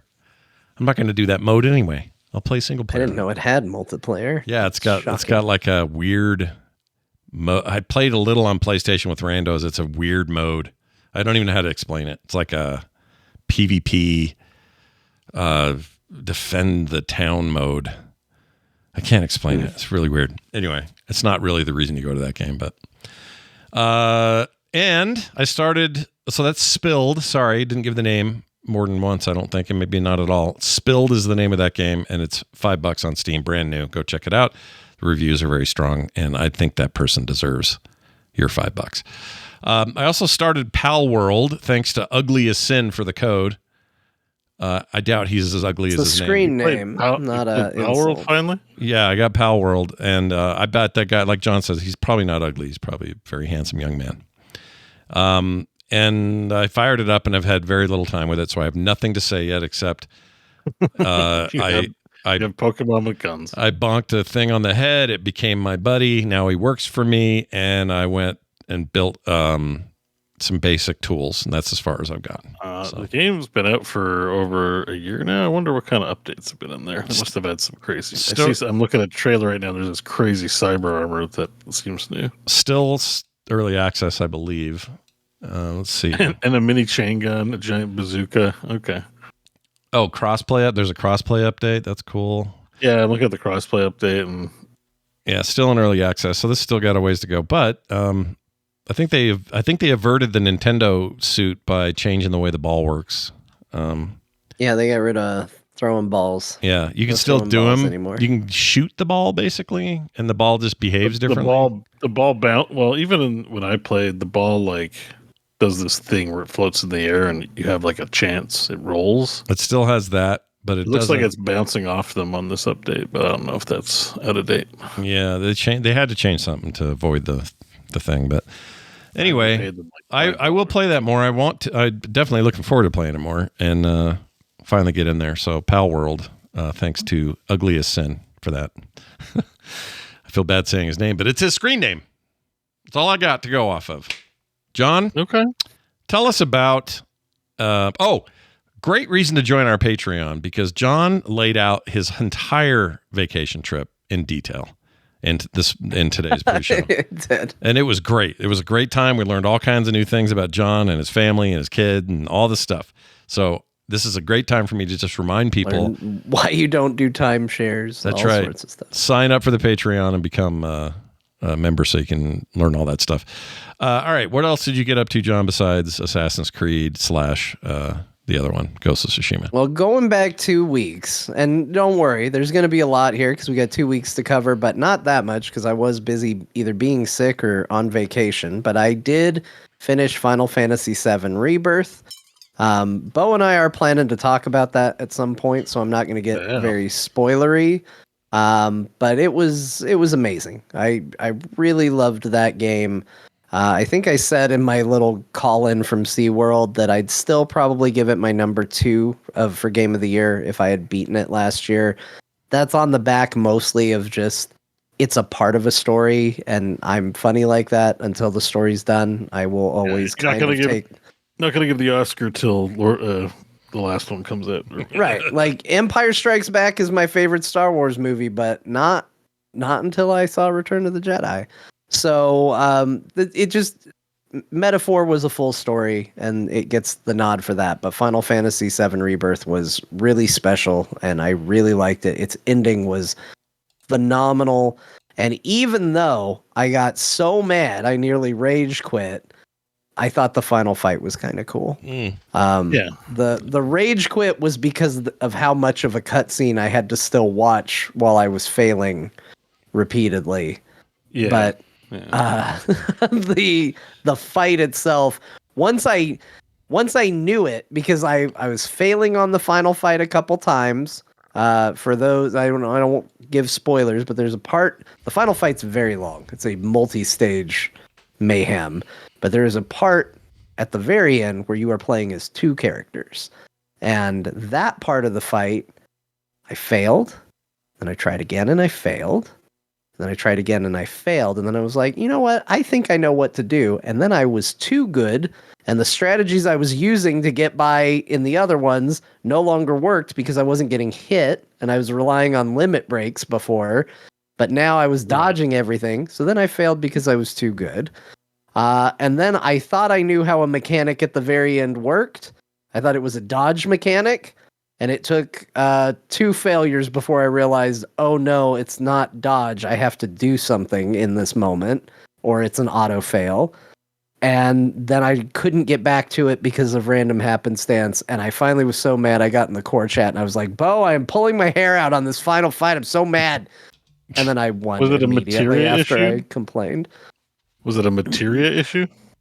No, it wasn't really a materia issue. It was one of the characters you're playing as. I am just garbage anytime I have to do anything with that character. And there's a couple times where they're like, "Hey, you should play as this character." Which one? Which one is it? Red or Yuffie? No, this is where you're only 2. You have only 2 people. It's Cloud and someone else with Cloud. Oh, okay. You don't want to spoil who that other person is. This particular character, I am not good at playing with. I barely remember what that person did. And so I don't have a lot of experience with that character, so there was a lot of trial and error of like, okay, what can I do with this character while I'm in here for this fight? And then again, there's an auto fail mechanic near the end that I didn't realize was an auto fail mechanic, and I kept trying to do the wrong thing over and over and over again. Where you need to interrupt a particular move, but I didn't think it was an interrupt. I thought I just had to avoid it. So those I have to play the ending again, and this isn't me just bragging or anything, but like I one-shot it. So, man, I'm not remembering it. Yeah, but I like over leveled. Like I went and did all the Gilgamesh shit and stuff before finishing the game. So I was I hadn't done any of that stuff. I think my level probably was scaled up to a point where it wasn't as challenging either, which is like a thing for normal mode. Yeah, because I don't have the achievement for getting to level 60 or whatever the cap is. I think I was like level 40 something. So I wasn't 70, but I was way beyond 50. So, which I think 50 is the break point for the main campaign. Okay, maybe it's 50 something. I don't know. I felt low, but I got really good at that fight. And by the time I was really good at it, I was actually enjoying the fight because I was like, yeah. Did you get the Gilgamesh summon before finishing the game? No. Okay, yeah, because it's not a slog, but like you've got to fight all the summons you fight with Chadley. But yeah, I saw that and I was like, okay, I'll do this later. Odin's already on his own a pain in the royal ass with his, if you don't ATB him enough and don't. Punisher mode is like, they really undersell how important Punisher parry is. Yeah. Like, it's like, oh, Punisher to do more damage, but like half the bosses in the game, you can, like Rufus, it's like you can only hit them if you're in Punisher mode and you're blocking so that you can parry back or counter hit or riposte or whatever. And Punisher parry is an amazing name. There's Punisher parry. Yeah. It's not parry, actually. It's a riposte that you do. Like, if you're blocking in Punisher mode, you crack back, and it's like the only way to hit that guy aside from a few moves like triple slash and like braver. But once they're braver already, once they're pressured, I've put a lot of time with Final Fantasy VII. Sorry if I'm just like, I'm becoming a professional Final Fantasy VII player. No, but I love that there's that level of depth to it, like, because there's people who play on easy, and I'm not going to judge them. That's how I beat Remake the first time, that just hit X. But the level of depth that you can get to the combat system is kind of nuts, and it's kind of fun how crazy you can make it. Yeah, there's definitely strategy. Like, I've been playing all the hard mode now, so you have to strategize. You can't just go in there and cream the boss. Yeah. Well, that's cool. You guys really getting your worth out of that game, boy. I'll tell you what. But awesome! Congrats on ending. It was good. Definitely glad that you're enjoying it too. So I have a sense when we talk, it'll be like good vibes. Yeah, because I loved the ending. That's the other thing. I know there's a lot of people out there who do not like the way this game ends because of certain things, and I think this game had a perfect ending. Yeah. Perfect. Wow. If I can sound like Homelander. Wow. Perfect ending. That good, eh? That's surprising. Yeah, because, well, I mean, you want to be excited for the next game, and this game is like, we made the joke that, the whole first game's about beating fate so they can do whatever they want, and they decide to do exactly what would have happened in the game anyway, and it's like, ha ha ha. Did you play the original? Yeah, I did. Okay, I gotta go back and play the original. You talking about the OG 97? I've been second guessing myself what's like fate and what's not now at this point. So they kind of retell the story, but then at the very end they throw everything up in the air and they're like, it's very different. Yeah, and reunion's coming. Everyone wants to go to reunion. Who knows what's gonna happen now? And I think that's an exciting place for it to be. I'm calling it the third entry is just going to be called Final Fantasy VII Reunion. Like, I would have guessed Reunion, but I guess they use that for another title, and the guy who's like the creator on it is like, I don't want to use it because he wanted to call this game Reunion, and he didn't because there was already because it's called Crisis Core Reunion. And that's why he didn't call this game that. Why are they saying the word so many times in the damn game? I know. All those black robe guys are like, reunion. And Sephiroth's like, Cloud, I'm waiting for you at the reunion. Yeah. Come on, man. They're not going to call it reunion. What a bunch of trolls. Yep. That's funny. So good. That game. Hell of a thing. You're you still say awesome. Just barely second to last year. You were picking your game of the year. Okay. Yeah, it's fantastic, Scott. Forget this these Japanese shinobi games. Go play blonde-haired moody guy. I've got it. I'll get there. Barrett, man. I know. I love Barrett. Barrett, you can play as Barrett all you want. You know what I want? A Survivor's like that's just Barrett out in the middle, like zoom way out. Final Fantasy VII Survivors would be so good. It would be very good. Oh, it would be so good. You've got your cast of characters, all with their different abilities. Yeah. You could unlock materia to change the way they play. That could be your upgrade system as a materia system. Yeah. It would be so good. Yeah.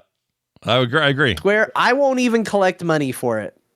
You can have that idea for free. Just please make it. Sign me up.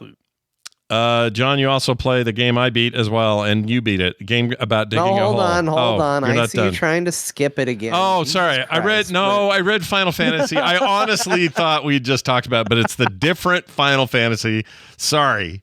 The online game. Tell me what 14's got up its ass right now. Not a ton to say, but still going to talk about it. Final Fantasy 14 got a new patch. It's always a big deal when these things happen. But this one's especially exciting because it's the next wing of the Arcadian, which is my favorite, maybe my favorite raid they've ever done, because the raid is entirely it's a wrestling event. Oh my gosh. So the entire premises of the raid is that you have entered a wrestling tournament, and you are trying to work your way to become the champion of the arena. And it has a bunch of cool wrestling tropes. It has a bunch of people turning into weird animal monsters. It has a somber storyline about how their ability to do that is killing these people and they don't know it. And get this is a crazy thing for wrestling fans. A mega maniacal owner who knows that this is killing them, but is going to let them do it anyway because it's good for his entertainment. Oh, shit. So I do believe the final boss, when we get there, story's not done yet, is going to be Vince McMahon. I genuinely believe he's going to be the final boss of the raid until I'm they'll probably told otherwise. Call him something else, like, Vincenzo McManus or something. Mince McCann. Mince McCann. Yeah. It seems like they know what they're doing there. Those dorks.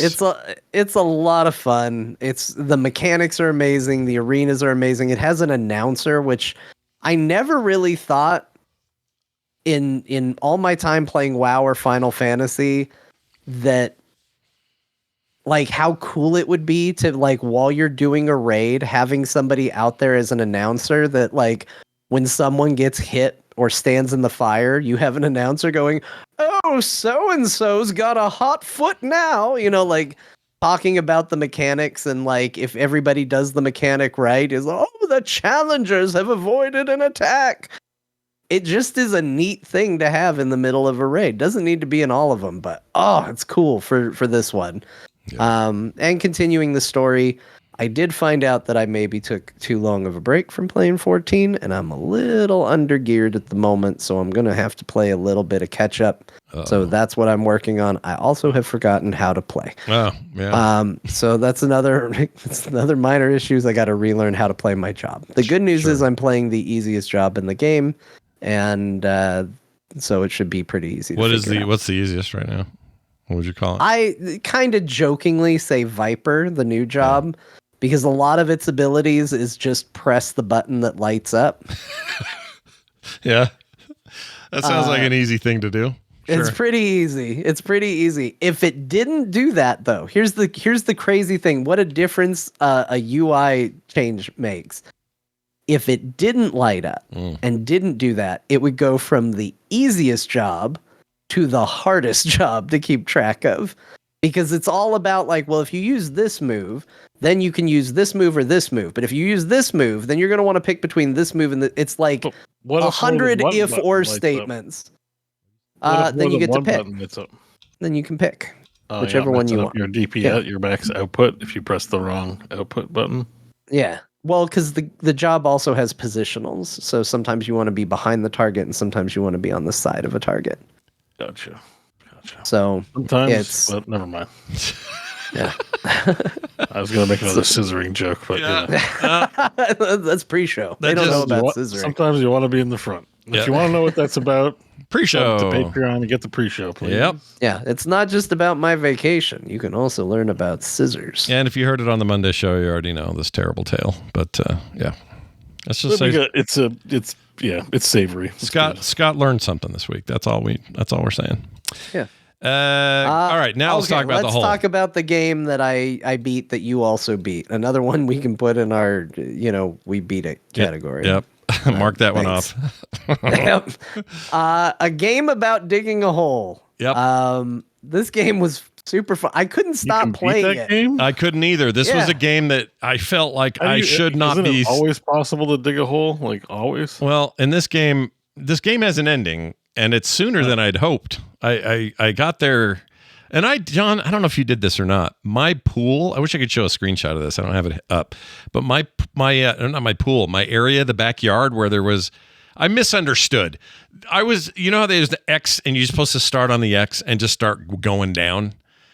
I dug up most of the yard because that's I did that because there's like stones to sell everywhere. And I thought, am I meant to maximize? I want all the cash I can. So I got real completionist about it and dug every little piece of dirt I could find for a long time before I realized I got to start working down and not, wide here. So it looks like a nightmare out there. Just a muddy, messy mess. So I wonder how long. That's what I did for the second hole I was digging, because I was looking for the key, because there's a treasure chest you can open if you find 2 keys in there. Right. I found one, but I couldn't find the other key. I've dug up that whole damn yard. I can't find the second key. Oh, I found both keys, but they're never in the same place. It's random. Yeah. So I was like, anyway, this game's fun. This game's great.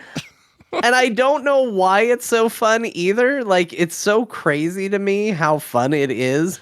But, like, it made me feel like a kid again. Because, again, when I was a kid, you'd go out during recess or whatever, and you'd, like, dig in the dirt, and the bell would ring, and you'd be like, ugh. Don't they know that I'm out here working? Yeah. Like, what do they think I need to go to school for? I'm working here. That's right. But the thing is like, I got that way in real life because I was playing it the day before we went on vacation. And so people were coming in and telling me to like pack and get ready. I was like, I'm working. I've got to play this. I've got to dig this hole. I was getting irritable with people for interrupting my hole digging. Yeah. Yeah. Had a similar playthrough. It drove I don't me know nuts. why it felt so important to me to dig this hole, but I did. And the upgrades are very satisfying. It does what it presents, and it does it very well. It makes you want to keep going down there. It's got the most one more dive into the hole vibe of any game I've played since One More Turn in Civ. That sounded bad, didn't it? One more dive into the hole. One more dive into the hole. But it was just like, go one more time. Okay, come on. Oh, I can afford an upgrade on the shovel.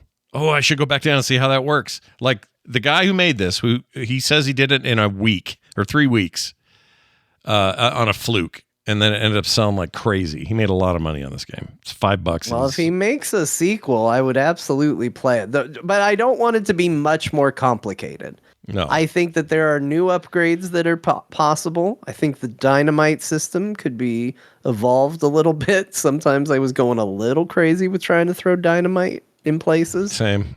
The dynamite, a happier ending. The dynamite never quite fulfilled its potential as a mechanic. No. So that could be worked on. And also where this ends is sad and abrupt. It makes the game very short, and it made me a little bummed that I was bummed when it was over. I kind of wanted more intrigue. So I think there could be a sequel that harnessed that and maybe a bit better. But it is a really fun, weird ass thing. It's a weird game. It's hard. I really hope the sequel is called Another Game About Digging a Hole. Oh, that'd be great. Don't put a 2 on there.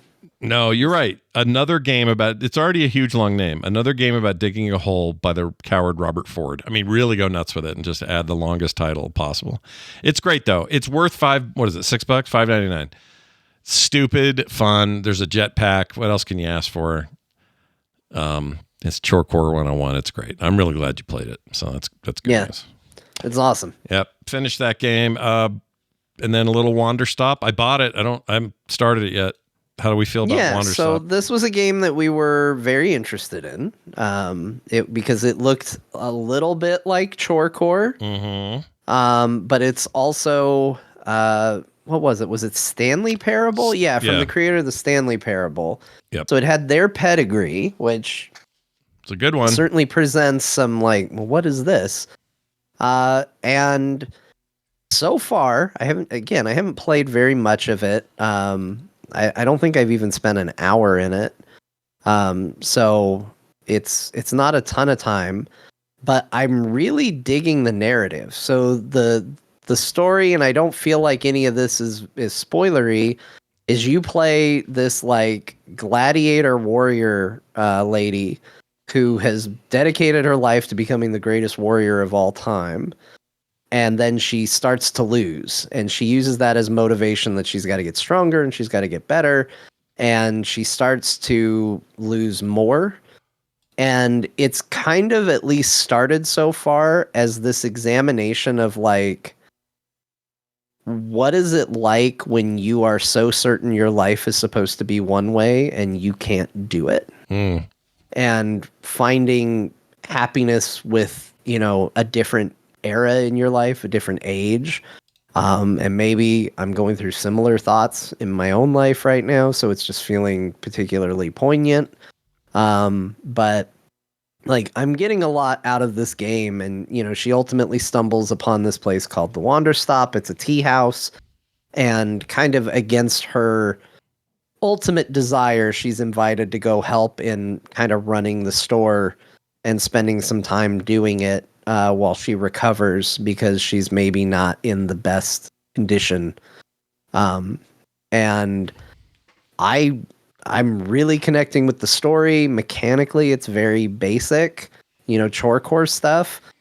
But I think the narrative is strong, and I think the visuals are really compelling and interesting. And I'm curious to see where it goes. So I'm really digging this game so far. Yeah, I'm excited to dig in. I picked it up. My daughter and I want to play it. I think she may have played a bit. I haven't gotten her opinion yet, but high expectations for that one. So we'll get around to it. Beau, we swing it over to you. How's Val? You're back in Valheim. How's that going? What's going on there? Yeah, well, you know, it's not at 1.0 yet. I've been trying to wait, but Mike insisted. So we've wrapped up Baldur's Gate 3 and don't have a multiplayer game. I tried to get the boys to play V Rising, but they are not men of culture, and we're like, it's boring. Really? We want to play Valheim. And I was like, but it's not out yet. Let's just play this game that's very adjacent. Yeah, I'm surprised. That game's great. They're like, I don't want to be a vampire. I even bought copies for all of them. Oh, shit. They played one session and bailed. I was so... Oh, jeez. I'm so disappointed in them. So finally, after some humming and hawing and a few weeks off, I was like, listen, you guys want me to start a server? You guys will not shut up about Valheim. Fine, let's play Valheim. Yeah. So, you know, we're back in. There's only one biome remaining. And the reason why I want to wait is because you spend a lot of time building and exploring your map. Then when they put out an update, they're not really great at patching in like the new biome into the existing map. You generally want a fresh map to make sure you've got a lot of the content in there. Sometimes you don't want to explore for 100 hours only to find out your map's boned and you don't have the new biome in your update. So, but whatever, they all want to play, and so, you know, we got a server going. By the way, if you two want to get into Valheim, it's been a while. You can have up to 10 players on a server. You know, I own the game. You have it. Yeah, it turns out I own it. Beau talked me into buying it one time, and when I went to buy it, I was like, "Oh, I own it." Yeah, so we're both welcome to join the game. It's good solo, and if you want to get up to some building projects or just explore, and you know, there is like an earning gear through crafting loop that's very satisfying.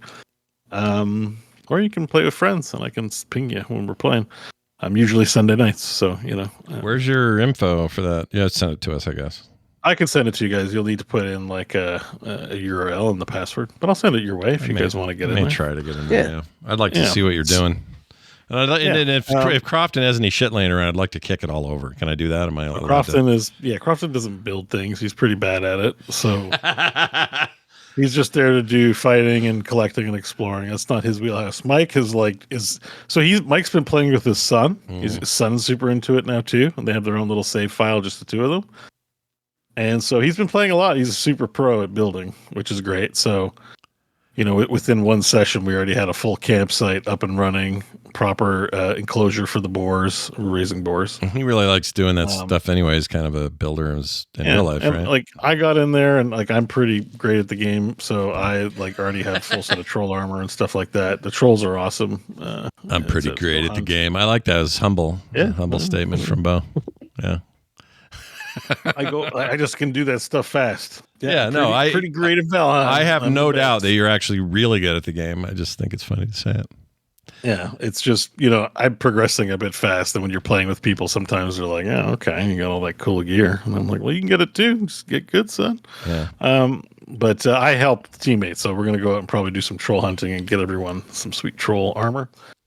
And I'm looking forward to seeing the new zones, which is going to be a while because the first 5 biomes are stuff I've already experienced. So sure. But team effort. Anyways, we got a server going and we started playing again, and it's great. It's a good game. I mean, I could just quit all other games and play Valheim. In a certain sense, that's not going to happen, but it is just. Let me put it this way: I logged in to play for like 2 hours and I ended up playing for like 10. Just because there's always something to build, there's always an item to go craft, there's always something to go hunt, there's terrain to explore. It just hooks you. At least for me, it just hooks me. And I built a set of stairs down a cliff wall to make it easier to get up because it's a pain in the ass to walk up. It's fun making the stairs. There's water you swim across to get from one camp to the other. I made a bridge. It's fun. Now we got this convenient bridge to walk over. Sure. And don't have to deal with all the rocks and shit. It's just, shit like that. That's great. So you'll probably be hearing more about the game as weeks goes on, but I started playing Valheim again. Also, nice little trivia. Pepperoni Pete is playing with us. And, he's not the most he likes games like Anno and action-y games like the Deep Rock Galactic stuff. He's not big into the RP. When we're playing Baldur's Gate 3, he doesn't really get into the RP side of things. So you don't have to do much RP in Valheim, but you have to come up with a character name. And he was having, we always kind of do Viking things. Like I'm Boki, right? It's like Loki, but Boki. Crofton's always Flashblade, so he called himself Flashbjorn, which is funny. But, it's got the Bjorn in it. It's I like that. That's Viking. I'd be Jotunheim. Oh, that's perfect. Holy shit, that's perfect. I don't know. Scott would be Scootenheim. Scootenheimen. But you know what I mean? You make these thematic names or whatever. So anyways, his attempt at making a thematic name was Nordic Pete. The Nordic. Yeah. But we just keep calling him No Dick Pete. And he's like, no. And I'm like, I'm sorry. It's just, I can't help but call you No Dick Pete because why would I say Nordic when I can say No Dick? That's amazing. That's great. It kind of bugs him, but he also kind of gets it. He just walked into it. And I'm like, you better make it. Yeah, you can't rename your character. I'm like, you better make a new character. But he's like, yeah, but I've got some levels and my skills and stuff. Yeah, I say embrace it. Enjoy it. It's good. Yeah, it's got to kind of stick that he's No Dick Pete now. So, so that's Valheim. All right.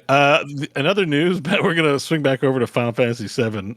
I've done nothing but play. So I went back to play Remake. Good Lord. Yeah. Because I liked Rebirth so much. I'm like, I'm going to play Remake again. And I played through the campaign quicker this time. Not because I skip cutscenes, but I'm just, kind of better. I've played a lot of the games, so it's not like your first rodeo. Did you play the Yuffie DLC? Not yet. Oh. And let me explain why. Because basically, at a certain point in Rebirth, I decided to 100% the game. And so I'm still working on that. I've done hard. I have all I have left in Rebirth to do. This is the part 2 game. Is the final team legendary matches, which is you have to do 5 matches in a row fighting 2 summons at a time. It's a nightmare. Phoenix and oh my god. Anyways, but I haven't gotten that one yet. And then there's solo brutal matches, which I haven't done any. And then I haven't finished it on hard. I have 4 chapters remaining. But there's all kinds of manuscripts to pick up in hard mode to power up your characters in the hard mode version of the game, right, as well as the base game. And so I just needed a little break. Everything I've been doing in Final Fantasy Rebirth has been hard, and I'm like, I kind of just want an easy experience. I'm like, I'm gonna go back and play Final Fantasy VII. There's stuff I feel like I'm forgetting or not appreciating about Rebirth, also that makes going back to Remake a worthwhile decision. So I played through the campaign, and it's amazing. It made me love Rebirth more, and then it made me just be like, why don't I play this game once a year? It's Remake is so good. And I had a great time, and then I decided, well, I'm going to 100% remake it. So I played through it a second time on hard mode. I've completed hard mode and gotten all the manuscripts. I've done all the combat simulator challenges. I just got to do some dress stuff because there's different ways you can get the dress. But I'm pretty much today, this morning, I finished all of the really hard mode stuff. So I can go back to normal mode, wrap up the things I got to wrap up, and then I'll probably hit an intermission tonight. And so then I'll finally play the Yuffie DLC. So I'm gonna 100% remake, and then I got to go back to Rebirth and finish 100% to get on the few of the hardest challenges available in the game. And then I'm probably gonna play Final Fantasy VII like vanilla. that's my gaming plan right now. You also have to play the Yuffie DLC without becoming addicted to Fort Condor and just playing Fort Condor the whole time. There's that too. I don't know what to expect, how long I'm going to be in the DLC. I'm like, my brain is like, oh, it's probably a 4-hour thing, but who knows? It could be like a 20 to 50 hour thing. So we'll see. Mm-hmm. But my life is nothing but Final Fantasy VII. I'm a huge weeb for Final Fantasy VII. I love the game. So I did like boot up the menu of Assassin's Creed Shadows. And like, we're hitting that later. Yeah, and then I was like, I went back and hit. I'm like a hyper focused for my ADHD and autistic heads out there. I'm hyper fixated right now on Final Fantasy VII. I wake up if I've got nothing important responsibility wise to do. I'm back at that Sisyphus's boulder of Final Fantasy VII. Getting all the hard mode achievements, because the hard mode is not like that much of a pushover. Like it's usually easy, and then you hit this like crazy wall where you're like, I need to like refigure out all my materia again, because whatever I'm doing here is not working.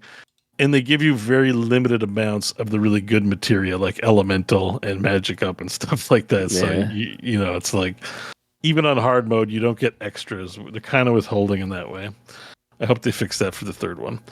Anyways, my life is nothing but Final Fantasy VII plus Valheim when my friends pull me away. So, well, if I remember correctly, too, I think late game in the original Final Fantasy VII, they start to give you materia that like triple links, and if they decide to keep that up for a third part of the game, we're going to see some serious shit. I hope we see some serious shit. It sort of makes sense that 1 and 2 would withhold. Yeah. But there is a part of me that just wants to be like, all right, let's go bonkers with the materia, guys. like you know, you've got a fun system that I like. And my memory from the original is like you would try to do broken shit with the materia. So, you know. Yeah, and you can, but they, like, I think they might with this, they don't give you that broken stuff until, like, the dungeon leading up to the final fight. Yeah. And then all of a sudden they give you something, you're like, I've wanted this all along. Why am I just getting this now? So I think they might do some really crazy stuff with part 3. In Remake, you only get 1 magnify material. Yeah. Like, so that you can hit all, and I'm like, 1? Like I've constantly got to swap it out my characters. It's like the worst feeling when it's like Aerith left your party, and it's like, oh no, I've got to give Magnify to someone else. Shit, you know. Can you just, for my convenience, give me more Magnifies, please? But anyway, yeah. And also, I don't. Well, assess materia is fine. I just need more slots. Like assess materia is like critical for getting all the battle intel, but it does nothing except lose me a slot. And I'm just like, gosh dang it, give me more. Or you can put the earring on, which is what I did for my B team, because you know often you would switch parties. Rebirth has an earring, but not. Remake. I don't think. But you're right. There's more options in the second one. That's why, like you were saying, I think the third one they're probably going to finally let us just go nuts. So, well, I think what I would need is just, can I make templates and save them? That it needed, because they make you switch party members so frequently in Rebirth that it's like, okay, well, this person wasn't my healer, but now I would like a healer. So now I got to move all the shit that's good from my healer to this character. Oh, now they're back in the party. Okay, I guess I got to move it back. Like, it was a lot more moving materia than I wanted to do. And it almost feels like a punishment for getting so into the combat system, where it's like that stuff matters. All of a sudden you have to be in there all the time. I found it tolerable on a first playthrough, but like when you're doing your second playthrough on hard, it just becomes very tedious. Like it's like, okay, come on, my characters just be set up? Yeah, but the other thing, a little bit of appreciation for Rebirth. Remake doesn't need to do this because you never have more than 3 people around most of the time. But Rebirth, you have 3 people in your party for combat, but the other characters are always physically present on the battlefield. So you never have this weird thing like Baldur's Gate where it's like the rest of the party is magically somewhere else for a reason. It's like everyone's always around, and they'll take pot shots and like say things and stuff. And a lot of games don't bother with that, and I really loved that Rebirth. Just for that, like, you know, immersion or whatever, that even if they're not part of your combat team, they're still around. And I really like that a lot. Anyways, that's my life is Final Fantasy VII, guys. So probably one more week of it, and then I'll move on to some other shit. It's all right. When you play the original, are you gonna mod it to look a little nicer? You can do. I've already installed mods, so I've got the AI upscaled background art. So I've already set it up. We talked about this. AI, You're not doing everything because you want to keep some of the. We talked about it last week. Yeah, some of the old elements. AI background art. Yeah, AI battlefield art. The voiceover, the EchoS voiceover. Game overhaul. Hi, I'm Cloud. And 60 FPS. I decided I'm going to do blocky characters, though. I don't want to do upscaled like characters because I like the kitsch of the blocky characters. Yeah, I did that too. I did the nicer character models for like their combat models and stuff. Yeah. But so it looked prettier, but I like the little blocky. I know there's some mods that put the bigger models in the actual cutscenes, but I'm still trying to get the vibe of playing the classic. If I like make it so different, you know, like up-resing seems good, voice acting seems fine, but I don't want to, you know. I will say one thing you might run into is there are a couple places in the game where there are obstacles where you have to jump through something where like a vent of materia is going. I ran into a bunch of issues with the mod tools during that where the frame rate made it to where you couldn't make it past these timed obstacles. Oh no. So yeah, there were a couple times where I had to back out, turn it off, come back in, then it would appear the way it should appear. And then I could progress through it, and then I'd have to turn it back on. But overall, did you use the like the mod manager for it that they have? Yeah, now? I did. Yeah. At least that makes it convenient where you're not individually modding it yourself. Like it's just check, install these mods. You can inactivate it. Skyrim VR is the same program. They use the customized mod manager for the Wabbajack stuff. Yeah. That's cool. Yeah, I'm planning on doing that, but I'm not quite there yet. I'm going to finish these two new ones. And I broke my controller. Did I talk about this last week, Scott? The new controller. Oh, yeah, you did. My controller playing Final Fantasy. The X button got absolutely destroyed on my Mamba 1. That's right. I even opened it up to check because I'm like, because we talked about the new holophec sticks that you got with your new one, right? Like mine. So that's why I want to do show and tell today. I have I bought two controllers. Whoa, I ordered this one first. Whoa. I ordered this one first, but then I ended up liking this one. So let's start with this one. Hang on. Is this an 8-bit do or what is this? It's the 8-bit do Ultimate 2. Yeah. And look, it has like basically I need lights. It's identical to mine except can't really see mine's it orange. that well, but yeah, I got an orange one. Yeah, mine it changes colors with this button here. Yeah, I have a different. Oh, that's nice. Look at that. Yeah, there's the new ones all have mine's not on right now, but these circles light up. These are the same model. You just got the one. Well, it's USB or no, yours is wireless, right? Mine's wireless. Yeah. Ultimate 2. Yeah. The C2. I like this one because it has weight, and it also has a third button. I don't know if you can't really see because it's not a lot of light in here, but it has a third button, like third trigger button right here. Doesn't do anything, but you can program it possibly to do stuff. That really appealed to me as well. I hadn't even noticed it. I have it too. Yeah. I forgot. I didn't know I had another trigger button. That's wild. I did want to shout out as well. I got this controller, which is the EasySMX. I can't remember. I think it's 15. It feels very light, but still pretty solid controller as well. I played with it. I got two controllers. I bought this one, and then Core Chat in the Discord was like, 8-bit do, and Scott was like 8-bit do, and I'm like, okay, I'm not going to refund or cancel this one. I'll just get two and have a backup. Good idea. But I like them both, but definitely the 8-bit do.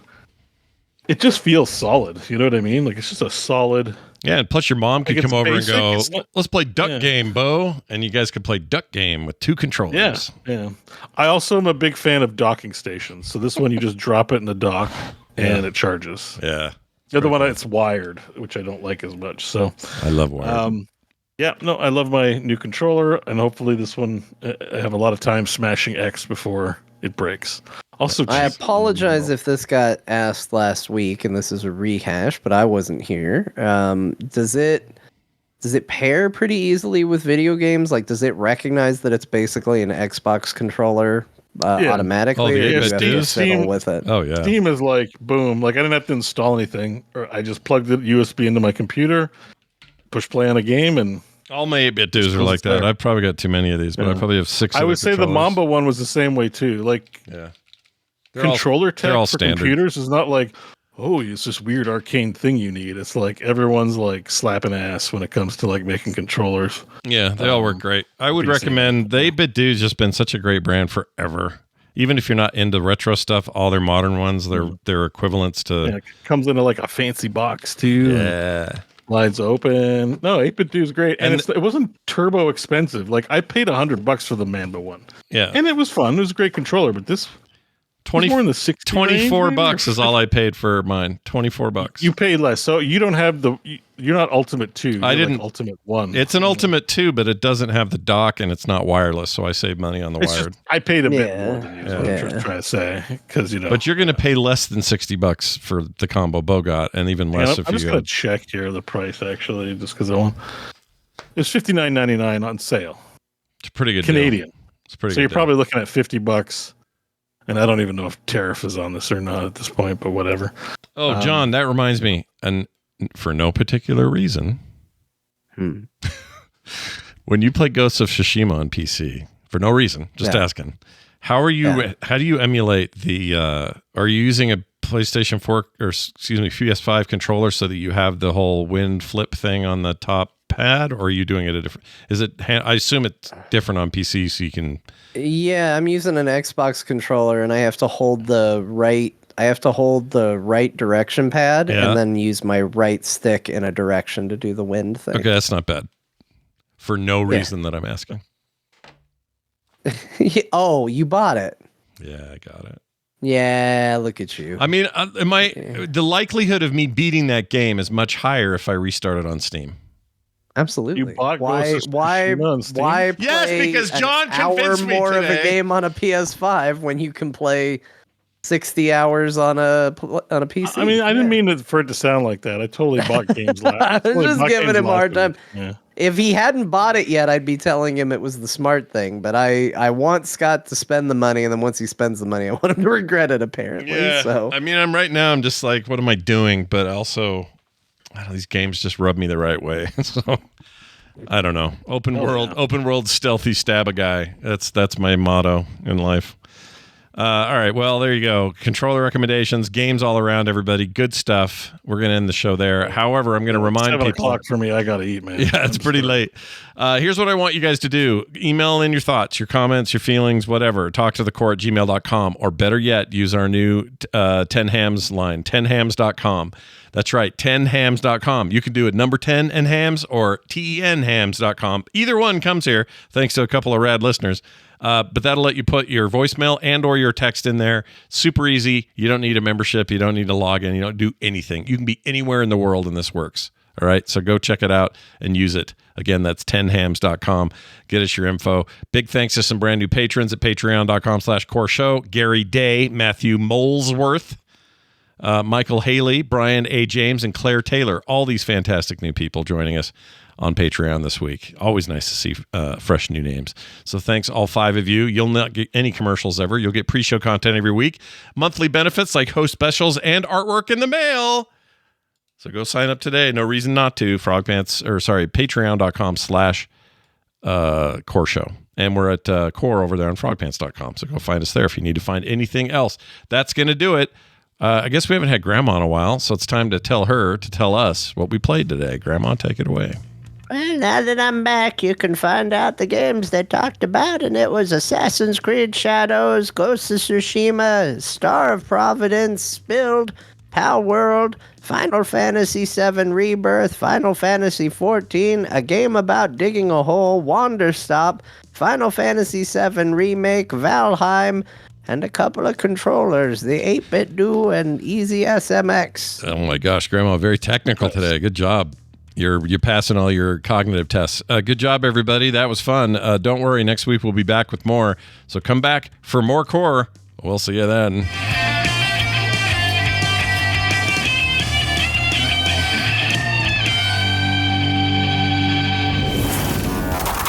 Roses are red, and I love to dance. When I'm looking for great shows, I go to frogpants.com. Space!